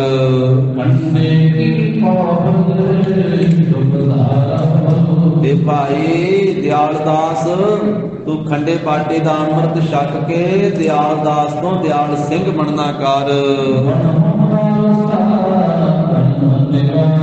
ਤੇ ਸ਼ੁਭ ਜੋ ਗੁਰੂ ਕਾ ਪਵਿੱਤਰ ਖੰਡੇ ਬਾਟੇ ਦਾ ਅੰਮ੍ਰਿਤ ਹੈ ਨਾ, ਇਹ ਛਕ ਕੇ ਤੇ ਖਾਲਸਾ ਬਣ ਜਾਣਾ ਕਰ। ਤੇ ਖਾਲਸਾ ਬਣ ਕੇ ਭਰਮ ਨੂੰ ਦੂਰ ਕਰ, ਭਰਮ ਦੀ ਨਿਵਰਤੀ ਕਰ। ਕਈ ਤਰ੍ਹਾਂ ਦਾ ਭਰਮ ਹੈ, ਕਈ ਤਰ੍ਹਾਂ ਦਾ ਭੁਲੇਖਾ ਹੈ। ਮਹਾਰਾਜ ਸਾਹਿਬ ਕਹਿੰਦੇ ਉਹ ਸਾਰੇ ਭਰਮ ਨੂੰ ਦੂਰ ਕਰ, ਗੁਰੂ ਕਾ ਖਾਲਸਾ ਬਣ ਕੇ।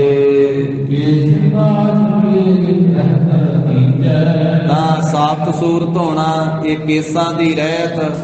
ਫਿਰ ਕਛਹਿਰਾ ਪਹਿਨ ਕੇ ਰੱਖਣਾ, ਜਤ ਸਤ ਵਿੱਚ ਪ੍ਰਪੱਕ ਭਾਵ ਪੰਜੇ ਕਕਾਰ ਧਾਰਨ ਕਰਕੇ ਇਹ ਕੇਸਾਂ ਦੀ, ਕਛਹਿਰੇ ਦੀ, ਸੋ ਕੰਘੇ ਕੜੇ ਕਿਰਪਾਨ ਦੀ ਇਹ ਰਹਿਤ ਰੱਖਣਾ ਕਰ। ਭਾਈ ਦਿਆਲ ਸਿੰਘ ਬਣ ਕੇ ਤੇ ਮੀਣੇ ਤੇ ਮਸੰਦੀਆਂ ਦੀ ਸੰਗਤ ਨਾ ਕਰ, ਨਾ ਮੀਣਿਆਂ ਦੀ ਸੰਗਤ ਕਰ ਤੇ ਨਾ ਮਸੰਦਾਂ ਦੀ ਸੰਗਤ ਕਰ।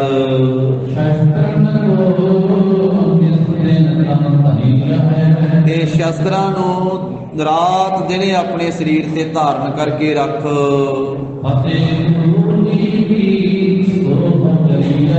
ਤੇ ਫਤਿਹ ਗੁਰੂ ਸਾਹਿਬ ਜੀ ਕੀ ਹੀ ਉਚਾਰਨ ਕਰਨੀ ਹੈ। ਜੋ ਗੁਰੂ ਸਾਹਿਬ ਜੀ ਨੇ ਫਤਿਹ ਬਖਸ਼ਿਸ਼ ਕੀਤੀ ਹੈ, ਵਾਹਿਗੁਰੂ ਜੀ ਕਾ ਖਾਲਸਾ ਵਾਹਿਗੁਰੂ ਜੀ ਕੀ ਫਤਿਹ, ਇਹ ਗੁਰੂ ਸਾਹਿਬ ਜੀ ਦੀ ਫਤਿਹ ਉਚਾਰਨ ਕਰਨੀ ਹੈ ਦਿਆਲ ਸਿੰਘ ਬਣ ਕੇ। ਪਰ ਸਤਿਗੁਰੂ ਜੀ ਦਾ ਬਚਨ ਸੁਣ ਕੇ ਨਾ ਦਿਆਲ ਦਾਸ ਕਮ ਦਿਲਾ ਜਿਹਾ ਉਹ ਨਿਕਲਿਆ, ਕਮਜ਼ੋਰ ਦਿਲ ਵਾਲਾ ਨਿਕਲਿਆ, ਕਮ ਦਿਲਾ ਬਣ ਕੇ ਕਹਿਣ ਲੱਗਾ, ਕਹਿੰਦਾ ਮਹਾਰਾਜ ਮੈਂ ਤਾਂ ਪਹਿਲਾਂ ਹੀ ਸਿੱਖ ਵਾਂ, ਨਾਲੇ ਮੈਂ ਇਕੱਲਾ ਉਹੜਾ ਸਿੱਖ ਆਈ ਤੇ ਮੁੱਢ ਕਦੀਮ ਦੇ ਸਿੱਖ ਵਾਂ। ਮੇਰੇ ਪਿਤਾ ਵੀ ਸਿੱਖ ਸੀ, ਮੇਰਾ ਦਾਦਾ ਭਾਈ ਭਗਤੂ ਜੀ ਵੀ ਸਿੱਖ ਸਨ। ਮਹਾਰਾਜ ਮੈਂ ਤਾਂ ਮੁੱਢ ਕਦੀਮ ਦੀ ਸਿੱਖੀ ਧਾਰੀ ਹੋਈ ਹੈ। ਪਿਤਾ ਵੀ ਦਾਦਾ ਜੀ ਵੀ ਗੁਰੂ ਘਰ ਦੇ ਸਿੱਖ ਹੋਏ ਹਨ। ਮਹਾਰਾਜ ਵੱਡੇ ਜਗਤ ਦੇ ਵਿੱਚ ਮਹਾਨ ਵੱਡੇ ਹੀ ਪ੍ਰਸਿੱਧ ਆ ਮੇਰੇ ਪਿਤਾ ਜੀ ਵੀ। ਸਿੱਖ ਜਗਤ ਦੇ ਵਿੱਚ ਮੇਰੇ ਦਾਦਾ ਜੀ ਦਾ ਵੀ ਪੂਰਾ ਪ੍ਰਸਿੱਧ ਨਾਮ ਆ, ਭਾਈ ਭਗਤੂ ਜੀ ਦਾ। ਮਹਾਰਾਜ ਹੁਣ ਮੈਂ ਕੋਈ ਨਵੀਂ ਰੀਤ ਧਾਰਨ ਕਰਾਂ। ਮਹਾਰਾਜ ਪਿਤਾ ਦਾਦੇ ਨੇ ਚਰਨ ਪੌਲ ਲਈ ਹੈ ਤੇ ਮੈਂ ਵੀ ਚਰਨ ਪੌਲ ਲਈ ਹੈ। ਮੈਂ ਤਾਂ ਪਹਿਲਾਂ ਹੀ ਸਿੱਖ ਹਾਂ, ਇਸ ਕਰਕੇ ਹੁਣ ਨਵੀਂ ਰੀਤ ਮੈਂ ਕਿਉਂ ਧਾਰਨ ਕਰਾਂ।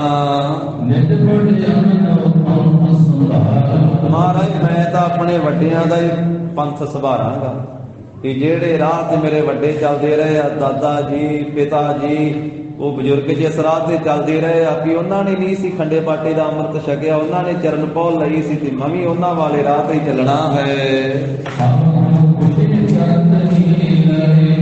ਪਰ ਗਰੀਬ ਨਵਾਜ਼ ਸਾਹਿਬ ਜੀ, ਸਤਿਗੁਰੂ ਜੀ ਵੱਡੇ ਸਤਿਗੁਰੂ ਜੀ ਮੇਰੇ ਬਜ਼ੁਰਗਾਂ ਦੇ ਉੱਤੇ ਸਾਰੇ ਗੁਰੂ ਸਾਹਿਬ ਖੁਸ਼ੀ ਹੀ ਕਰਦੇ ਰਹੇ ਹਨ, ਕਿਉਂਕਿ ਸਾਰੇ ਗੁਰੂ ਸਾਹਿਬਾਂ ਨੇ ਮੁੱਢ ਕਦੀਮ ਦੇ ਆਪਣੇ ਦਾਸ ਹੀ ਜਾਣੇ ਹਨ ਮੇਰੇ ਬਜ਼ੁਰਗਾਂ ਨੂੰ। ਹਾਲੇ ਮਹਾਰਾਜ ਹੁਣ ਮੇਰੀ ਆਰਬਲ ਵੀ ਵੱਡੀ ਹੋ ਗਈ, ਉਮਰ ਵੀ ਵੱਡੀ ਹੋ ਗਈ ਹੈ।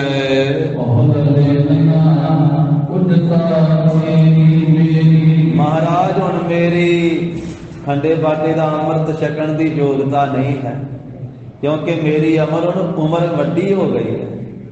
ਮੈਂ ਬਜ਼ੁਰਗ ਹੋ ਚੁੱਕਾ ਹਾਂ, ਵੱਡੀ ਉਮਰ ਹੋ ਗਈ ਹੈ ਤੇ ਹੁਣ ਕੀ ਅੰਮ੍ਰਿਤ ਛਕਣਾ। ਮਹਾਰਾਜ ਮੈਂ ਸੇਖੀ ਹਾਂ, ਬਿਨਾਂ ਅੰਮ੍ਰਿਤ ਤੋਂ ਵੀ ਤੁਹਾਡਾ ਸੇਖੀ ਹਾਂ। ਚਰਨ ਪੌਲ ਵੱਡਿਆਂ ਨੇ ਲਈ ਸੀ, ਮੈਂ ਵੀ ਉਸੇ ਰੀਤ ਤੇ ਚੱਲਦਾ ਤੇ ਹੁਣ ਬਜ਼ੁਰਗ ਹੋ ਗਿਆ ਤੇ ਹੁਣ ਮਹਾਰਾਜ ਕੀ ਮੈਂ ਅੰਮ੍ਰਿਤ ਛਕਣਾ।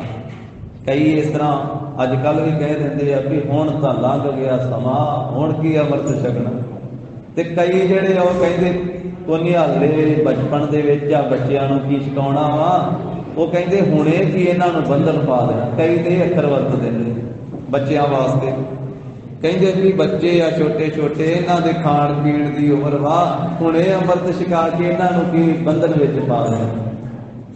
ਗੁਰੂ ਦਾ ਅੰਮ੍ਰਿਤ ਤੇ ਬੰਧਨ ਕੱਟਦਾ ਹੈ, ਬੰਧਨ ਪੈਂਦੇ ਨਹੀਂ, ਬੰਧਨ ਕੱਟਦਾ ਹੈ, ਭਾਰ ਨਹੀਂ ਇਹ ਤਾਂ ਭਾਰ ਲਾਉਂਦਾ ਹੈ। ਤੇ ਜਿੱਥੇ ਕਈ ਬੱਚਿਆਂ ਨੂੰ ਕਹਿੰਦੇ ਵੀ ਬੱਚੇ ਛੋਟੇ ਜੀ ਹੁਣੇ ਕੀ ਸਿਖਾਉਣਾ, ਕਈ ਕਹਿੰਦੇ ਵੀ ਜਵਾਨ ਹੋ ਕੇ ਛਕਾਂਗੇ, ਕਈ ਜਵਾਨ ਕਹਿੰਦੇ ਹਾਲੇ ਖਾਣ ਪੀਣ ਦੀ ਉਮਰ ਵਾ ਜੀ, ਖਾਓ ਪੀਓ ਵਿਆਹ ਵੇਖੋ ਤੇ ਬਾਅਦ ਚ ਜਦੋਂ ਬਜ਼ੁਰਗ ਹੋ ਜਾਵਾਂਗੇ ਫੇਰ ਅੰਮ੍ਰਿਤ ਛਕ ਲਵਾਂਗੇ। ਤੇ ਕਈ ਬਜ਼ੁਰਗ ਜਿਹੜੇ ਆ ਉਹ ਕਹਿੰਦੇ ਹੁਣ ਗਾਂ ਜਾ ਕੇ ਛਕਾਂਗੇ, ਉਹ ਗਾਂ ਪਤਾ ਨਹੀਂ ਬਾਅਦ ਵਿੱਚ ਕਿੱਥੇ ਜਾ ਕੇ ਛਕਾਂਗੇ। ਤੋ ਇਸ ਤਰੀਕੇ ਦੇ ਨਾਲ ਜਿਨ੍ਹਾਂ ਨੇ ਗੁਰੂ ਦਾ ਅੰਮ੍ਰਿਤ ਨਹੀਂ ਛਕਣਾ ਹੁੰਦਾ ਉਹਨਾਂ ਕੋਲੇ ਕਈ ਬਹਾਨੇ ਆ। ਧੰਨ ਗੁਰੂ ਗ੍ਰੰਥ ਸਾਹਿਬ ਮਹਾਰਾਜ ਜੀ ਦਾ ਬਚਨ ਵਾ, ਸਤਿਗੁਰੂ ਕਹਿੰਦੇ ਆ ਵੀ ਨਿਗੁਰਾ ਗੱਲਾਂ ਬੜੀਆਂ ਜਾਣਦਾ ਹੁੰਦਾ। ਜਿਹੜਾ ਗੁਰੂ ਵਾਲਾ ਵਾ ਨਾ ਸਿੱਖ, ਉਹ ਤੇ ਚੱਲੇਗਾ ਕਿਸੇ ਮਰਿਆਦਾ ਦੇ ਵਿੱਚ, ਕਿਸੇ ਮਾਨ ਮਰਿਆਦਾ ਵਿੱਚ ਉਹ ਕਿਸੇ ਮਰਿਆਦਾ ਦਾ ਬੋਲ ਬੋਲੇਗਾ। ਤੇ ਜਿਹੜਾ ਨਿਗੁਰਾ ਹੈ ਤੇ ਉਹ ਗੁਰੂ ਗ੍ਰੰਥ ਸਾਹਿਬ ਜੀ ਦਾ ਵਚਨ ਆ ਵੀ ਜਿਉਂ ਨਿਗੁਰਾ ਬਹੁ ਬਾਤਾਂ ਜਾਣੈ ਸੋ ਹਰ ਦਰਗਹਿ ਹੈ ਭ੍ਰਸ਼ਟੀ। ਵਾਹਿਗੁਰੂ ਦੀ ਦਰਗਾਹ ਉੱਤੇ ਤਾਂ ਭ੍ਰਿਸ਼ਟਿਆ ਆ, ਪਰ ਗੱਲਾਂ ਬੜੀਆਂ ਉਹਨੂੰ ਆਉਂਦੀਆਂ। ਉਹ ਗੱਲਾਂ ਬਣਾ ਕੇ ਸਮਾਂ ਲਗਾਈ ਜਾਂਦਾ, ਪਰ ਵਾਹਿਗੁਰੂ ਦੀ ਦਰਗਾਹ ਤੇ ਭ੍ਰਿਸ਼ਟਿਆ ਹੋਇਆ। ਪਰ ਇਹ ਸਾਧ ਸੰਗਤ ਜੀ, ਮਹਾਰਾਜ ਸਾਹਿਬ ਤਾਂ ਕਹਿੰਦੇ ਆ ਨਾਮ ਲੈਂਦਿਆਂ ਗੁਰੂ ਕਾ ਅੰਮ੍ਰਿਤ ਛਕਦਿਆਂ ਧਰਮ ਕਮਾਉਂਦਿਆਂ ਦੇਰੀ ਨਹੀਂ ਕਰਨੀ ਚਾਹੀਦੀ। ਹਰ ਜਪਦਿਆਂ ਕਿਨ ਢਿੱਲ ਨਾ ਕੀਜਣੀ ਮੇਰੀ ਜਿੰਦੜੀਏ, ਮੱਤ ਕੇ ਜਾਪੈ ਸਾਹੋ ਆਵੇ ਕਿ ਨਾ ਆਵੇ ਰਾਮ। ਪਤਾ ਨਹੀਂ ਸਾਹ ਆਉਣਾ ਹੈ ਕਿ ਨਹੀਂ ਆਉਣਾ। ਇਸ ਕਰਕੇ ਪੰਚਮ ਪਾਤਸ਼ਾਹ ਜੀ ਦਾ ਵੀ ਵਚਨ ਹੈ, ਨਹਿ ਬਿਲੰਬ ਧਰਮੰ ਬਿਲੰਬ ਪਾਪੰ। ਕਹਿੰਦੇ ਕਿ ਧਰਮ ਕਮਾਉਣ ਲੱਗਿਆ ਦੇਰੀ ਨਾ ਕਰੋ, ਪਾਪ ਕਰਨ ਲੱਗਿਆ ਦੇਰੀ ਕਰੋ। ਧਰਮ ਕਮਾਉਣ ਲੱਗਿਆ ਦੇਰੀ ਨਹੀਂ ਕਰਨੀ ਚਾਹੀਦੀ। ਤੋ ਇਸ ਕਰਕੇ ਗਰੀਬ ਨਵਾਜ ਸੱਚੇ ਪਾਤਸ਼ਾਹ ਜੀ ਦੇ ਤਾਈਂ ਇਹ ਬੇਨਤੀ ਕਰਦਾ ਹੈ ਆਪਣੀ ਚਲਾਕੀ ਦੇ ਨਾਲ। ਭਾਈ ਦਿਆਲ ਦਾਸ ਕਹਿੰਦਾ, ਮਹਾਰਾਜ ਹੁਣ ਤਾਂ ਮੇਰੀ ਉਮਰ ਵੱਡੀ ਹੋ ਗਈ ਹੈ, ਹੁਣ ਤਾਂ ਮੈਂ ਖੰਡੇ ਬਾਟੇ ਦੇ ਅੰਮ੍ਰਿਤ ਛਕਣ ਦੇ ਯੋਗ ਹੀ ਨਹੀਂ, ਮੇਰੀ ਉਚਤਾ ਹੀ ਨਹੀਂ ਹੈ, ਯੋਗਤਾ ਹੀ ਨਹੀਂ ਹੈ।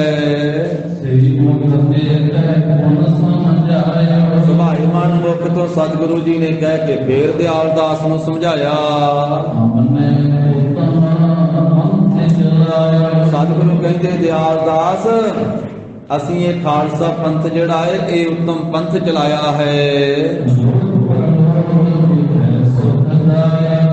ਇਹ ਖਾਲਸਾ ਪੰਥ ਉੱਤਮ ਪੰਥ ਹੈ, ਜਿਹੜਾ ਇਹਦੇ ਵਿੱਚ ਆ ਜਾਵੇ ਉਹ ਲੋਕ ਤੇ ਪ੍ਰਲੋਕ ਵਿੱਚ ਸੁਖੀ ਹੋ ਜਾਂਦਾ ਹੈ। ਇਹ ਉੱਤਮ ਪੰਥ ਲੋਕ ਪ੍ਰਲੋਕ ਵਿੱਚ ਸੁਖ ਦੇਣ ਵਾਲਾ ਹੈ। ਇਹ ਖਾਲਸਾ ਪੰਥ ਰਾਜ ਤੇਜ ਦੇ ਸਹਿਤ ਹੋਵੇਗਾ ਤੇ ਦੁਸ਼ਮਣਾਂ ਨੂੰ ਖਤਮ ਕਰੇਗਾ। ਰੇ ਭਕਾਇਕ, ਇਹ ਦੁਸ਼ਮਣਾਂ ਨੂੰ ਖਤਮ ਕਰਨ ਵਾਲਾ ਹੈ ਗੁਰੂ ਕਾ ਪੰਥ। ਤੇ ਜਿਹੜਾ ਇਸ ਖਾਲਸਾ ਪੰਥ ਰੂਪੀ ਜਹਾਜ਼ ਤੇ ਆ ਕੇ ਚੜ ਜਾਵੇ, ਇਹਦੇ ਤੇ ਸਵਾਰ ਹੋ ਜਾਵੇ, ਉਹ ਕੀੜੀ ਤੋਂ ਹਾਥੀ ਬਣ ਜਾਂਦਾ। ਉਹ ਕੀੜੀ ਤੋਂ ਹਾਥੀ ਬਣ ਜਾਂਦਾ ਜਿਹੜਾ ਇਸ ਪੰਥ ਵਿੱਚ ਆ ਜਾਵੇ। ਤੇ ਜਿਹੜੇ ਗਿੱਦੜ ਦੀ ਤਰ੍ਹਾਂ ਸਾਰਿਆਂ ਤੋਂ ਡਰਦੇ ਹਨ, ਤੇ ਜੇ ਅੰਮ੍ਰਿਤ ਛਕ ਕੇ ਸਿੰਘ ਬਣ ਜਾਣ ਤੇ ਉਹ ਸ਼ੇਰ ਬਣ ਜਾਂਦੇ ਹਨ।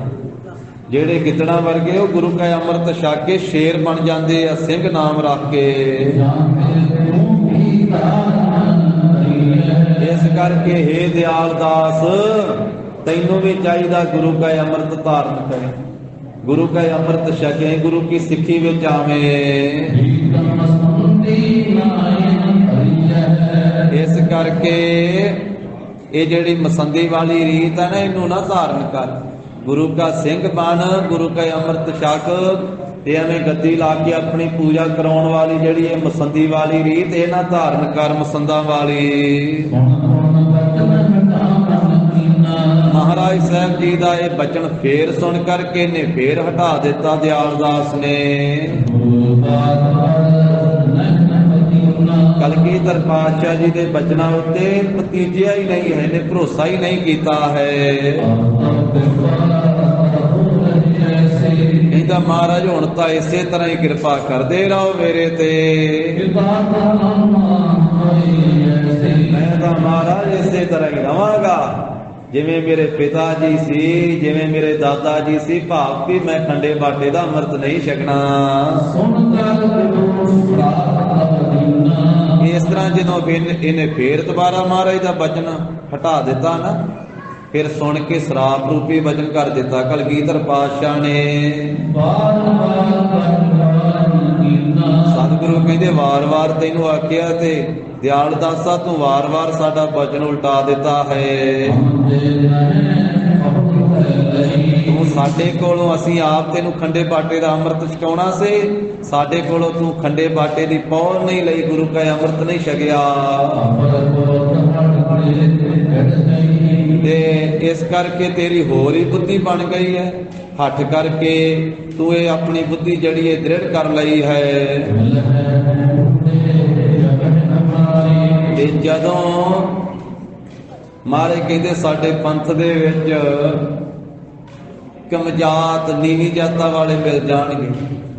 ਬਾਹਰੀ ਤੌਰ ਤੇ ਨੀਵੀਂ ਜਾਤ ਨਹੀਂ ਮਹਾਰਾਜ ਨੇ ਕੋਈ ਵੀ ਆਖੀ। ਸਤਿਗੁਰੂ ਸਾਹਿਬ ਜੀ ਦਾ ਇਹ ਭਾਵ ਇਹ ਹੈ ਕਿ ਜਿਹੜੇ ਰਹਿਤ ਮਰਿਆਦਾ ਤੋਂ ਢਿੱਲੇ ਮੱਠੇ, ਜਿਹੜੇ ਮਾਲਕ ਨੂੰ ਭੁਲਾਉਣ ਵਾਲੇ, ਨਿਤਨੇਮ ਪੜਾਉਣ ਵਾਲੇ, ਬਾਣੀ ਬਾਣੇ ਦੀ ਰਹਿਤ ਵਿੱਚ ਤਿਆਰ ਪਰ ਤਿਆਰ ਨਾ ਹੋਣਗੇ, ਜਦੋਂ ਉਹ ਸਾਡੇ ਪੰਥ ਵਿੱਚ ਮਿਲ ਜਾਣਗੇ। ਖਸਮ ਵਿਸਾਰਹਿ ਤੇ ਕਮਜਾਤ, ਨਾਨਕ ਨਾਵੇ ਬਾਝ ਸਨਾਤ। ਤੇ ਜਿਸ ਵੇਲੇ ਐਸੇ ਨੀਵੀਂ ਜਾਤ ਵਾਲੇ ਸਾਡੇ ਪੰਥ ਵਿੱਚ ਮਿਲ ਜਾਣਗੇ। ਇੱਕ ਬਾਹਰੀ ਤੌਰ ਤੇ ਨੀਵੀਂ ਜਾਤ ਸਾਧ ਸੰਗਤ ਜੀ ਉਹ ਸੰਸਾਰ ਨੇ ਮੰਨੀ ਹੈ, ਧਰਮ ਨੇ ਨਹੀਂ ਮੰਨੀ ਹੈ। ਗੁਰੂ ਕੇ ਪੰਥ ਵਿੱਚ ਕੋਈ ਨੀਵੀਂ ਜਾਤ ਨਹੀਂ ਹੈ, ਨੀਵੀਂ ਬਰਾਦਰੀ ਨਹੀਂ ਹੈ। ਸਤਿਗੁਰਾਂ ਨੇ ਤਾਂ ਰਹਿਤ ਦਿੱਤੀ ਹੈ, ਮਰਿਆਦਾ ਦਿੱਤੀ ਹੈ। ਜਿਹੜਾ ਰਹਿਤ ਵਿੱਚ ਰਹਿੰਦਾ ਹੈ ਉਹ ਗੁਰੂ ਦਾ ਸਿੰਘ ਹੈ, ਉਹੀ ਗੁਰੂ ਦਾ ਪਿਆਰਾ ਹੈ। ਤਾਂ ਹੀ ਮਹਾਰਾਜ ਨੇ ਆਖਿਆ ਰਹਿਣੀ ਰਹਿ ਸੋਈ ਸਿੱਖ ਮੇਰਾ, ਉਹ ਸਾਹਿਬ ਮੈਂ ਉਸ ਦਾ ਚੇਰਾ। ਜਿਹੜਾ ਰਹਿਣੀ ਵਿੱਚ ਰਹਿੰਦਾ ਉਹ ਮੇਰਾ ਸਿੰਘ ਹੈ। ਮਹਾਰਾਜ ਕਹਿੰਦੇ ਉਹ ਤਾਂ ਮੇਰਾ ਮਾਲਕ ਹੈ ਤੇ ਮੈਂ ਉਸ ਦਾ ਚੇਲਾ ਹਾਂ। ਫਿਰ ਨੀਵੀਂ ਜਾਤ ਕਿਹੜੀ ਹੋਈ? ਧੰਨ ਸ੍ਰੀ ਗੁਰੂ ਨਾਨਕ ਦੇਵ ਸਾਹਿਬ ਸੱਚੇ ਪਾਤਸ਼ਾਹ ਜਿਸ ਵੇਲੇ ਹਰਿਦੁਆਰ ਗਏ ਸੀ ਨਾ, ਬ੍ਰਾਹਮਣਾਂ ਨੇ ਆਖਿਆ ਸੀ ਮਹਾਰਾਜ ਤੁਹਾਡਾ ਲੰਗਰ ਕਰਨਾ ਅਸੀਂ ਤਿਆਰ।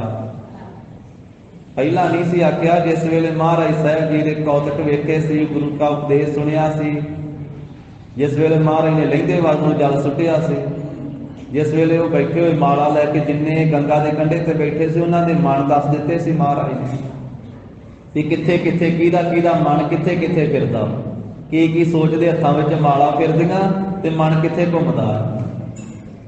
ਫਿਰ ਉਹਨਾਂ ਨੇ ਮਹਾਰਾਜ ਦੇ ਚਰਨਾਂ ਤੇ ਨਮਸਕਾਰ ਕੀਤੀ ਸੀ ਤੇ ਫਿਰ ਆਖਿਆ ਸੀ ਮਹਾਰਾਜ ਅਸੀਂ ਆਪ ਜੀ ਦੀ ਸੇਵਾ ਕਰਨੀ ਚਾਹੁੰਦੇ, ਅਸੀਂ ਪੰਡਤ, ਅਸੀਂ ਬ੍ਰਾਹਮਣ, ਤੇ ਸਾਡਾ ਲੰਗਰ ਛਕੋ ਜੀ, ਕਿਰਪਾ ਕਰੋ।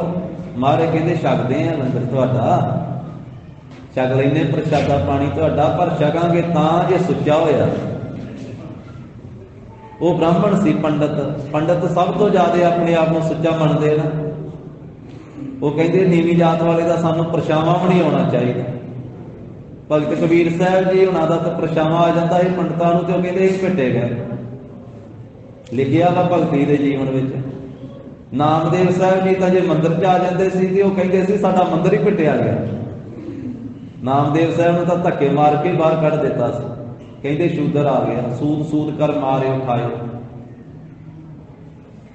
ਤਾਂ ਹੀ ਭਗਤ ਜੀ ਨੇ ਆਖਿਆ ਸੀ ਹਸਤ ਖੇਲਤ ਤੇਰੇ ਦੇਵਰੇ ਆਇਆ, ਭਗਤ ਕਰਤ ਨਾਮਾ ਪਕੜੇ ਉਠਾਇਆ। ਹੀ ਨੜੀ ਜਾਤ ਮੇਰੀ ਜਾਤ ਮਰਾਇਆ, ਸ਼ੀਪੇ ਕੇ ਜਨਮ ਕਾਹੇ ਤੋਂ ਆਇਆ। ਲੈ ਕੰਬਲੀ ਚੱਲਿਓ ਪਲਟਾਏ, ਦੇਹਰਾ ਪਾਸ਼ਾ ਬੈਠਾ ਜਾਏ। ਜਿਉਂ ਜਿਉਂ ਨਾਮਾ ਹਰ ਗੁਣ ਉਚਰੈ, ਭਗਤ ਜਨਾ ਕੋ ਦੇਹਰਾ ਫਿਰੈ।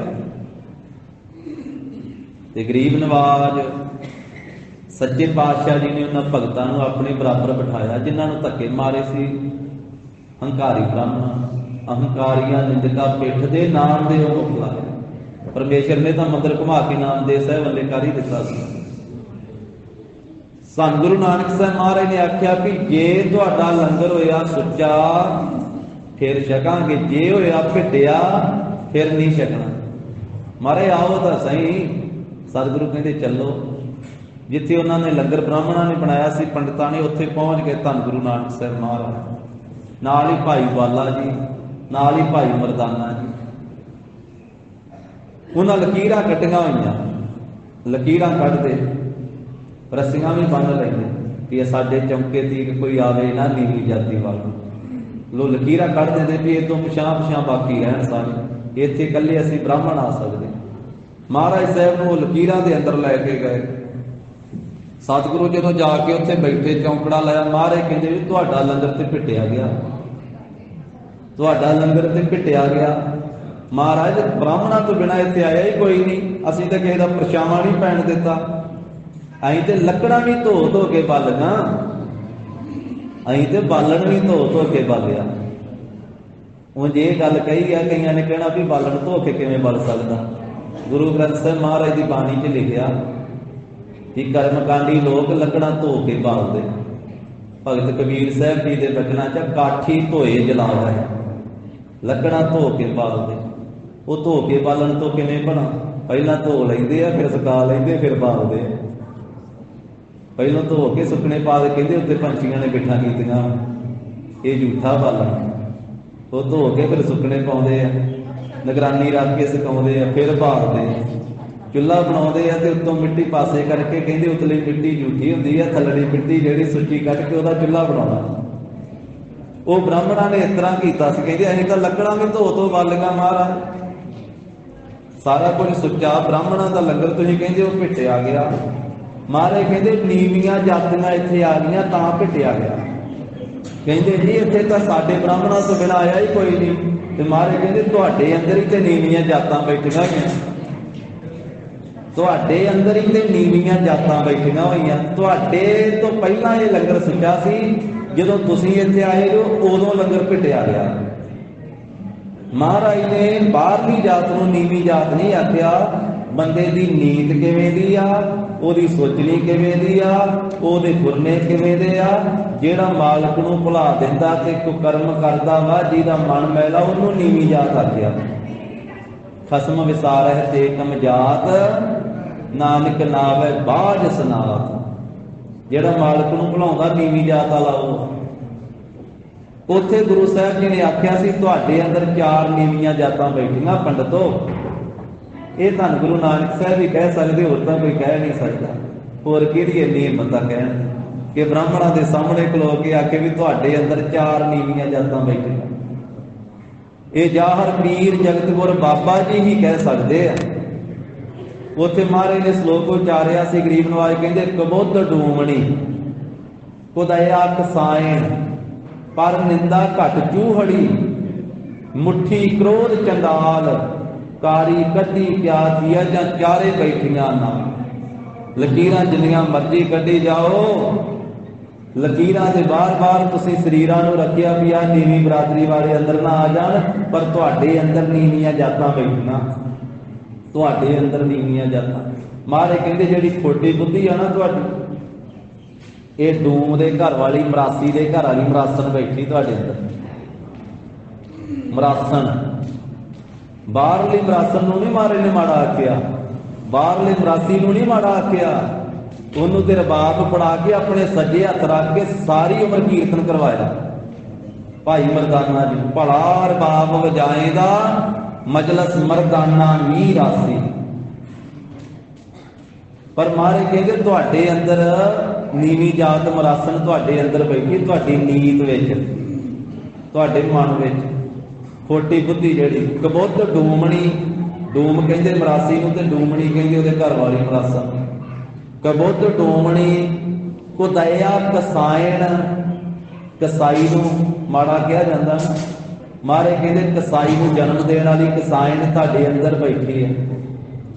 खोटी दया, विखावा दया का करते हो पर अंदर दया है नहीं।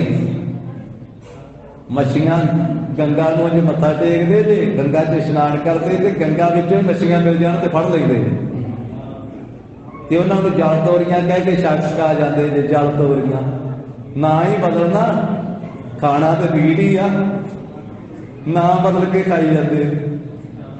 हुंदा ते मीट ही आ, उहदा नाम बदल के खाई जाना, कहते जल तोरियां। कई होर ना रख लेंदे, कोई कह देंदे हलाल कीता, कोई कह देंदे झटका झुटका। ते इस तरीके नाल खाना ते मीट ही जिहड़ा मर्जी ना रख लो। तो इस तरीके दे नाल महाराज कहंदे खुदाया कसायन, खोटी दया करदे हो। एक कसाई दे घर वाली कसायन है तुहाडे अंदर। पर निंदा घट चूहड़ी, पराई निंदिया करदे रहिंदे हो। ये तुहाडे अंदर भंगण बैठी हुई है। मुट्ठी क्रोध चंडाल, जिहड़ी बुद्धि तुहाडी क्रोध नाल लुटी रहिंदी है, चंडालनी बैठी तुहाडे अंदर। चंडालनी मुट्ठी क्रोध चंडाल, कारी कड्डी क्या थी है, चारे बैठियां नाल। चार नीवियां जातां ब्राह्मणों पंडितों तुहाडे अंदर बैठियां, जिन्नियां मर्जी बाहर लकीरां कड्ढी जाओ, कड्ढी जाओ लकीरां बाहर। नीवियां जातां कमजातां तुहाडे हिरदे च बैठियां। धन गुरु नानक साहब जी ने आख्या। ਤਾਂ ਐਸਾ ਸਿਧਾਂਤ ਹੈ ਗੁਰੂ ਨਾਨਕ ਸਾਹਿਬ ਮਹਾਰਾਜ ਦੇ ਘਰ ਦਾ। ਦਿਆਲਦਾਸ ਨੂੰ ਕਹਿੰਦੇ ਵੀ ਜਦੋਂ ਸਾਡੇ ਪੰਥ ਵਿੱਚ ਇਸ ਤਰ੍ਹਾਂ ਦੀ ਨੀਵੀਆਂ ਜਾਤਾਂ ਵਾਲੇ ਅੰਮ੍ਰਿਤ ਛਕਾਉਣ ਲੱਗ ਪੈਣਗੇ ਨਾ, ਫਿਰ ਤੂੰ ਉਦੋਂ ਛਕੇਗਾ। ਹੁਣ ਤੈਨੂੰ ਛਕਾਉਣਾ ਸੀ ਅਸੀਂ ਅੰਮ੍ਰਿਤ, ਤੂੰ ਸਾਡਾ ਬਚਨ ਉਲਟਾ ਦਿੱਤਾ। ਤੇ ਜਦੋਂ ਨੀਵੀਆਂ ਜਾਤਾਂ ਵਾਲੇ, ਨੀਵੀਆਂ ਜਾਤਾਂ ਬਾਹਰੀਆਂ ਨਹੀਂ ਸਮਝਣੀਆਂ ਸਾਧ ਸੰਗਤ ਜੀ। ਜਿਵੇਂ ਇਸ ਸ਼ਲੋਕ ਵਿੱਚ ਧੰਨ ਗੁਰੂ ਨਾਨਕ ਸਾਹਿਬ ਨੇ ਬ੍ਰਾਹਮਣਾਂ ਨੂੰ ਨੀਵੀਆਂ ਜਾਤਾਂ ਦੱਸੀਆਂ ਸੀ ਨਾ, ਇਸੇ ਤਰ੍ਹਾਂ ਵੀ ਜਿਹੜੇ ਰਹਿਤ ਮਰਿਆਦਾ ਨਹੀਂ ਰੱਖਣਗੇ, ਨਿਤਨੇਮ ਨਹੀਂ, ਖਾਣ ਪੀਣ ਦਾ ਪਰਹੇਜ਼ ਨਹੀਂ ਰੱਖਣਗੇ, ਪੰਜਾਂ ਕਕਾਰਾਂ ਦੀ ਰਹਿਤ ਨਹੀਂ ਰੱਖਣਗੇ, ਉਹੀ ਨੀਵੀਂ ਜਾਤ ਹੈ। ਕਿ ਜਦੋਂ ਪੰਥ ਵਿੱਚ ਐਸੇ ਲੋਕ ਆ ਜਾਣਗੇ, ਉਹ ਅੰਮ੍ਰਿਤ ਤਿਆਰ ਕਰਨਗੇ, ਫਿਰ ਤੂੰ ਛਕੀ, ਫਿਰ ਉਸ ਵੇਲੇ ਛਕੇਗਾ ਤੂੰ ਦਿਆਲਦਾਸਾ। ਫਿਰ ਤੂੰ ਉਹਨਾਂ ਤੋਂ ਅੰਮ੍ਰਿਤ ਅੰਗੀਕਾਰ ਕਰੇਗਾ। ਹੁਣ ਸਾਡੇ ਹੱਥਾਂ ਦਾ ਤੇ ਨਹੀਂ ਤੂੰ ਛਕਦਾ। ਤੇ ਜਿਸ ਵੇਲੇ ਨੀਵੀਆਂ ਜਾਤਾਂ ਵਾਲੇ ਕਰਨਗੇ ਤਿਆਰ ਅੰਮ੍ਰਿਤ, ਤੇ ਉਸ ਵੇਲੇ ਭਾਵ ਰਹਿਤ ਮਰਿਆਦਾ ਚ ਢਿੱਲੇ ਮੱਠੇ ਜਿਹੜੇ ਹਨ, ਤੇ ਉਹ ਅੰਮ੍ਰਿਤ ਤਿਆਰ ਕਰਨਗੇ, ਤੇ ਫਿਰ ਤੂੰ ਛਕੇਗਾ, ਉਹਨਾਂ ਤੋਂ ਅੰਗੀਕਾਰ ਕਰੇਗਾ। ਜਦੋਂ ਇਸ ਤਰ੍ਹਾਂ ਦਾ ਕਰੜਾ ਬਚਨ ਵੀਰ ਰਸ ਵਿੱਚ ਕਹਿ ਦਿੱਤਾ ਨਾ ਧੰਨ ਸ੍ਰੀ ਗੁਰੂ ਗੋਬਿੰਦ ਸਿੰਘ ਮਹਾਰਾਜ ਨੇ, ਤੇ ਸੁਣ ਕਰਕੇ ਦਿਆਲਦਾਸ ਫਿਰ ਮੌਨ ਧਾਰਨ ਕਰ ਲਿਆ, ਚੁੱਪ ਕਰ ਗਿਆ। ਕੁਝ ਕੁ ਚਿਰ ਉੱਥੇ ਬੈਠਾ ਰਿਹਾ ਮਹਾਰਾਜ ਦੇ ਚਰਨਾਂ 'ਚ, ਤੇ ਫਿਰ ਆਪਣੇ ਘਰ ਵੱਲ ਨੂੰ ਚਲੇ ਗਿਆ। ਤੇ ਹਿਰਦੇ ਵਿੱਚ ਪਛਤਾਪ ਕਰਦਾ ਹੀ ਚਲੇ ਗਿਆ। ਇਹ ਗੁਰੂ ਸਾਹਿਬ ਜੀ ਦੇ ਨਾਲ ਬਹੁਤ ਹੀ ਬਿਰਸੀ ਹੋ ਗਈ ਹੈ, ਵੀ ਰਸ ਨਹੀਂ ਰਹਿ ਗਿਆ, ਪ੍ਰੇਮ ਨਹੀਂ ਰਹਿ ਗਿਆ। ਉਸ ਤੋਂ ਬਾਅਦ ਇਹ ਜਦੋਂ ਵੀ ਦਿਆਲਦਾਸ ਆਉਂਦਾ ਰਿਹਾ, ਤੇ ਫਿਰ ਇਹਦੇ ਨਾਲ ਮਹਾਰਾਜ ਨੇ ਇੱਧਰ ਨੂੰ ਦ੍ਰਿਸ਼ਟੀ ਨਹੀਂ ਪਾਈ, ਇਹਦੇ ਵੱਲੇ ਰੁਖ ਹੀ ਨਹੀਂ ਕੀਤਾ ਆਪਣਾ ਪ੍ਰੇਮ ਵਾਲਾ। ਕਦੇ ਵੀ ਦਿਆਲਦਾਸ ਨੂੰ ਭਾਈ ਭਗਤੂ ਦੇ ਪੋਤਰੇ ਨੂੰ ਆਪਣੇ ਪਾਸ ਫਿਰ ਸਤਿਕਾਰ ਨਾਲ ਨਹੀਂ ਬਿਠਾਇਆ। ਮਹਾਰਾਜ ਨੇ ਇਹਦਾ ਨਾਂ ਰੱਖ ਦਿੱਤਾ ਭਗਤੂ ਕਾ ਮਸੰਦ ਵਾ, ਵੀ ਇਹ ਤਾਂ ਭਾਈ ਭਗਤੂ ਦਾ ਪੋਤਰਾ, ਪਰ ਇਹ ਭਗਤੂ ਕਾ ਮਸੰਦ ਹੈ। ਇਹਨੇ ਕਈ ਵਾਰੀ ਬੇਨਤੀ ਵੀ ਕੀਤੀ ਦਿਆਲਦਾਸ ਨੇ ਵੀ ਮਹਾਰਾਜ ਮੇਰੇ ਘਰੇ ਵੀ ਆ ਭੁੱਚੋ ਨਗਰ ਵਿੱਚ, ਤੇ ਮਹਾਰਾਜ ਮੇਰੇ ਘਰੇ ਆ ਕੇ ਚਰਨ ਪਾਓ, ਮੈਂ ਆਪ ਜੀ ਦੀ ਸੇਵਾ ਕਰਨੀ ਚਾਹੁੰਦਾ। ਤੇ ਪਰ ਗੁਰੂ ਸਾਹਿਬ ਜੀ ਇਹਦੀ ਬੇਨਤੀ ਮੰਨ ਕੇ ਇਹਦੇ ਘਰੇ ਵੀ ਨਹੀਂ ਗਏ। ਇਹਦੇ ਨਾਲ ਫਿਰ ਬਹੁਤਾ ਪ੍ਰੇਮ ਨਹੀਂ ਕੀਤਾ, ਵੀ ਇਹਨੇ ਸਾਡਾ ਬਚਨ ਮੰਨ ਕੇ ਖੰਡੇ ਬਾਟੇ ਦਾ ਅੰਮ੍ਰਿਤ ਨਹੀਂ ਛਕਿਆ। ਇਸੇ ਤਰ੍ਹਾਂ ਭਾਈ ਭਗਤੂ ਜੀ ਦਾ ਇੱਕ ਪੁੱਤਰ ਭਾਈ ਗੌਰਾ ਵੀ ਹੋਇਆ ਹੈ। ਤਾਂ ਇਹ ਭਾਈ ਗੌਰੇ ਦਾ ਪੁੱਤਰ ਹੀ ਭਾਈ ਦਿਆਲਦਾਸ ਸੀ। ਤੇ ਭਾਈ ਭਗਤੂ ਜੀ ਦਾ ਪੁੱਤਰ ਦੂਸਰਾ ਹੋਇਆ, ਜਿਸ ਦਾ ਨਾਮ ਸੀ ਭਾਈ ਜੀਵਨ ਜੀ, ਜਿਸ ਨੇ ਗੁਰੂ ਹਰਿਰਾਏ ਸਾਹਿਬ ਜੀ ਦੀ ਹਜ਼ੂਰੀ ਵਿੱਚ ਆਪਣਾ ਜੀਵਨ ਹੀ ਦੇ ਦਿੱਤਾ ਸੀ। ਭਾਈ ਜੀਵਨ ਨੇ ਆਪਣਾ ਜੀਵਨ ਹੀ ਤਿਆਗ ਦਿੱਤਾ ਸੀ। ਇੱਕ ਬ੍ਰਾਹਮਣ ਦਾ ਪੁੱਤਰ ਸਾਧ ਸੰਗਤ ਜੀ ਮਰ ਗਿਆ ਸੀ, ਮੌਤ ਨੂੰ ਪ੍ਰਾਪਤ ਹੋ ਗਿਆ ਸੀ। ਉਦੋਂ ਗੁਰੂ ਹਰਿਰਾਏ ਸਾਹਿਬ ਜੀ ਆ ਕਰਤਾਰਪੁਰ ਸਾਹਿਬ ਆਏ ਸੀ, ਇੱਥੇ ਦੁਆਬੇ ਵਾਲੇ ਕਰਤਾਰਪੁਰ ਸਾਹਿਬ ਦੇ ਵਿੱਚ। ਤੇ ਉਹ ਬ੍ਰਾਹਮਣ ਦਾ ਪੁੱਤਰ ਚੜ੍ਹਾਈ ਕਰ ਗਿਆ, ਤੇ ਉਹਨਾਂ ਨੇ ਲਿਆ ਕੇ ਗੁਰੂ ਦਰ ਤੇ ਰੱਖਿਆ, ਤੇ ਬ੍ਰਾਹਮਣ ਤੇ ਉਹਦੇ ਘਰ ਵਾਲੀ ਰੋਂਦੇ ਕਰਲਾਉਂਦੇ ਸੀ। ਸਿੱਖਾਂ ਨੇ ਗੁਰੂ ਹਰਿਰਾਏ ਸਾਹਿਬ ਮਹਾਰਾਜ ਨੂੰ ਬੇਨਤੀਆਂ ਕੀਤੀਆਂ, ਮਹਾਰਾਜ ਕਿਰਪਾ ਕਰੋ ਬ੍ਰਾਹਮਣ ਦਾ ਪੁੱਤਰ ਜਿਉਂਦਾ ਕਰ ਦੇ। ਕਈ ਵਾਰੀ ਸਿਫਾਰਸ਼ਾਂ ਕੀਤੀਆਂ, ਤੇ ਮਹਾਰਾਜ ਕਹਿੰਦੇ ਵੀ ਪਰਮੇਸ਼ਰ ਦੇ ਹੁਕਮ ਦੇ ਨਾਲ ਉਹਨੂੰ ਮੌਤ ਆਈ ਆ, ਤੁਸੀਂ ਵਾਰ-ਵਾਰ ਸਿਫਾਰਸ਼ਾਂ ਕਰਦੇ ਹੋ, ਕਹਿੰਦੇ ਹੋ ਕਿ ਉਹਦਾ ਪੁੱਤਰ ਮਰਿਆ ਹੋਇਆ ਜਿਉਂਦਾ ਕਰ ਦਿਓ, ਤੇ ਜਿਉਂਦਾ ਕਰ ਦਿੰਦੇ ਆ, ਤੇ ਉਹਦੇ ਥਾਂ ਦੇ ਉੱਤੇ ਤੁਹਾਡੇ ਚੋਂ ਕੋਈ ਆਪਣਾ ਜੀਵਨ ਦਵੇ। ਤੁਸੀਂ ਆਪਣਾ ਸਰੀਰ ਤਿਆਗੋ, ਤੇ ਤੁਹਾਡੇ ਥਾਂ ਤੇ ਫਿਰ ਉਹਨੂੰ ਜਿਉਂਦਾ ਕਰ ਦਿੰਦੇ। ਫਿਰ ਸਾਰੇ ਨੀਵੀਆਂ ਪਾ ਗਏ, ਕੌਣ ਫਿਰ ਉਸ ਵੇਲੇ ਆਪਣਾ ਜੀਵਨ ਦਵੇ? ਫਿਰ ਇਹ ਭਾਈ ਗੌਰੇ ਦਾ ਪੁੱਤਰ ਭਾਵ ਭਾਈ ਭਗਤੂ ਜੀ ਦਾ ਪੋਤਰਾ ਭਾਈ ਜੀਵਨ, ਇਸ ਭਾਈ ਜੀਵਨ ਨੇ ਫਿਰ ਉਸ ਵੇਲੇ ਗੁਰੂ ਹਰਿਰਾਏ ਸਾਹਿਬ ਜੀ ਨੂੰ ਮੱਥਾ ਟੇਕਿਆ, ਤੇ ਜਾ ਕੇ ਆਪਣੇ ਤੰਬੂ ਵਿੱਚ ਸਾਧ ਸੰਗਤ ਜੀ ਚਾਦਰ ਲੈ ਕੇ ਲੰਮਾ ਪੈ ਗਿਆ। ਤੇ ਭਾਈ ਜੀਵਨ ਨੇ ਫਿਰ ਆਪਣਾ ਸਰੀਰ ਤਿਆਗ ਦਿੱਤਾ ਸੀ। ਬ੍ਰਾਹਮਣ ਦਾ ਪੁੱਤਰ ਜਿਉਂਦਾ ਹੋ ਗਿਆ ਸੀ। ਵਿਪਰ ਪੁੱਤਰ ਕੋ ਤਬੈ ਜਿਵਾਯੂ, ਬ੍ਰਾਹਮਣ ਦੇ ਪੁੱਤਰ ਨੂੰ ਜਿਉਂਦਾ ਕੀਤਾ ਸੀ। ਗੁਰੂ ਹਰਿਰਾਏ ਸਾਹਿਬ ਦੇ ਬਚਨਾਂ ਦੇ ਅਨੁਸਾਰ ਭਾਈ ਜੀਵਨ ਨੇ ਆਪਣਾ ਜੀਵਨ ਦੇ ਦਿੱਤਾ ਸੀ। ਉਸ ਵੇਲੇ ਫਿਰ ਮਹਾਰਾਜ ਨੇ ਬਚਨ ਕੀਤਾ ਸੀ, ਜਦੋਂ ਭਾਈ ਜੀਵਨ ਸਰੀਰ ਤਿਆਗ ਗਿਆ, ਉਹਦਾ ਆਪਣੇ ਹੱਥੀਂ ਸੰਸਕਾਰ ਕਰਵਾਇਆ। ਮਹਾਰਾਜ ਕਹਿੰਦੇ ਇਹਦੇ ਅੱਗੇ ਕੋਈ ਸੰਤਾਨ ਹੈ? ਤੇ ਮਹਾਰਾਜ ਸਾਹਿਬ ਜੀ ਨੂੰ ਬੇਨਤੀ ਕੀਤੀ ਸਿੱਖਾਂ ਨੇ ਕਿ ਮਹਾਰਾਜ ਕਿ ਇਸ ਦੇ ਘਰ ਵਾਲੇ ਦੇ ਕੁੱਖ ਦੇ ਵਿੱਚ ਹੈ ਇਸ ਦੀ ਸੰਤਾਨ। ਸਤਿਗੁਰੂ ਕਹਿੰਦੇ ਉਹਦੇ ਤੋਂ ਇਹਦੀ ਬਹੁਤੀ ਬੰਸ ਵਧੇਗੀ। ਇਸੇ ਪ੍ਰਕਾਰ ਦੇ ਨਾਲ ਤਿਸ ਕੋ ਬੰਸ ਅਧਿਕ ਬਿਰਧਾਇਓ, ਫਿਰ ਉਸ ਭਾਈ ਜੀਵਨ ਦੀ ਬਹੁਤ ਜਿਹੜੀ ਬੰਸ ਸੀ ਉਹ ਵਧੀ ਸੀ ਗੁਰੂ ਹਰਿਰਾਏ ਸਾਹਿਬ ਮਹਾਰਾਜ ਦੇ ਬਚਨਾਂ ਨਾਲ। ਤੇ ਚੱਕ ਨਾਮ ਦੇ ਪਿੰਡ ਦੇ ਵਿੱਚ ਉਸ ਅੰਸ ਬੰਸ ਨੇ ਭਾਈ ਜੀਵਨ ਦੀ ਬੰਸ ਨੇ ਵਾਸਾ ਕੀਤਾ ਹੋਇਆ ਹੈ। ਉਹ ਵੀ ਚੱਲ ਕਰਕੇ ਗੁਰੂ ਗੋਬਿੰਦ ਸਿੰਘ ਮਹਾਰਾਜ ਦੇ ਪਾਸ ਆਏ। ਉਹਨਾਂ ਨੇ ਆ ਕਰਕੇ ਸਤਿਗੁਰੂ ਗਰੀਬ ਨਿਵਾਜ ਸੱਚੇ ਪਾਤਸ਼ਾਹ ਜੀ ਦੇ ਦਰਸ਼ਨ ਕੀਤੇ। ਫਿਰ ਕਿਵੇਂ ਮਹਾਰਾਜ ਸਾਹਿਬ ਜੀ ਨੇ ਬਚਨ ਕੀਤੇ, ਕੀ ਆਗਿਆ ਕੀਤੀ, ਉਹ ਸਾਧ ਸੰਗਤ ਜੀ ਅਗਲੇ ਪ੍ਰਸੰਗਾਂ ਵਿੱਚ ਆਵੇਗਾ। ਗੁਰੂ ਜੀ ਦੇ ਪਾਵਨ ਪਵਿੱਤਰ ਇਤਿਹਾਸ ਦੀ ਵਿਚਾਰ ਸਾਂਝੀ ਕਰਦਿਆਂ ਹੋਈਆਂ ਭੁੱਲਾਂ ਚੁੱਕਾਂ ਦੀ ਸਤਿਗੁਰੂ ਜੀ ਗੁਰ ਸੰਗਤ ਜੀ ਖਿਮਾ ਦੇਣੀ। ਔਰ ਇਸ ਪਵਿੱਤਰ ਗਾਥਾ ਦੇ ਵਿੱਚੋਂ, ਇਤਿਹਾਸ ਦੇ ਵਿੱਚੋਂ, ਅੱਜ ਦੇ ਪ੍ਰਸੰਗ ਵਿੱਚੋਂ ਸਾਨੂੰ ਇਹ ਸਿੱਖਿਆ ਮਿਲਦੀ ਹੈ।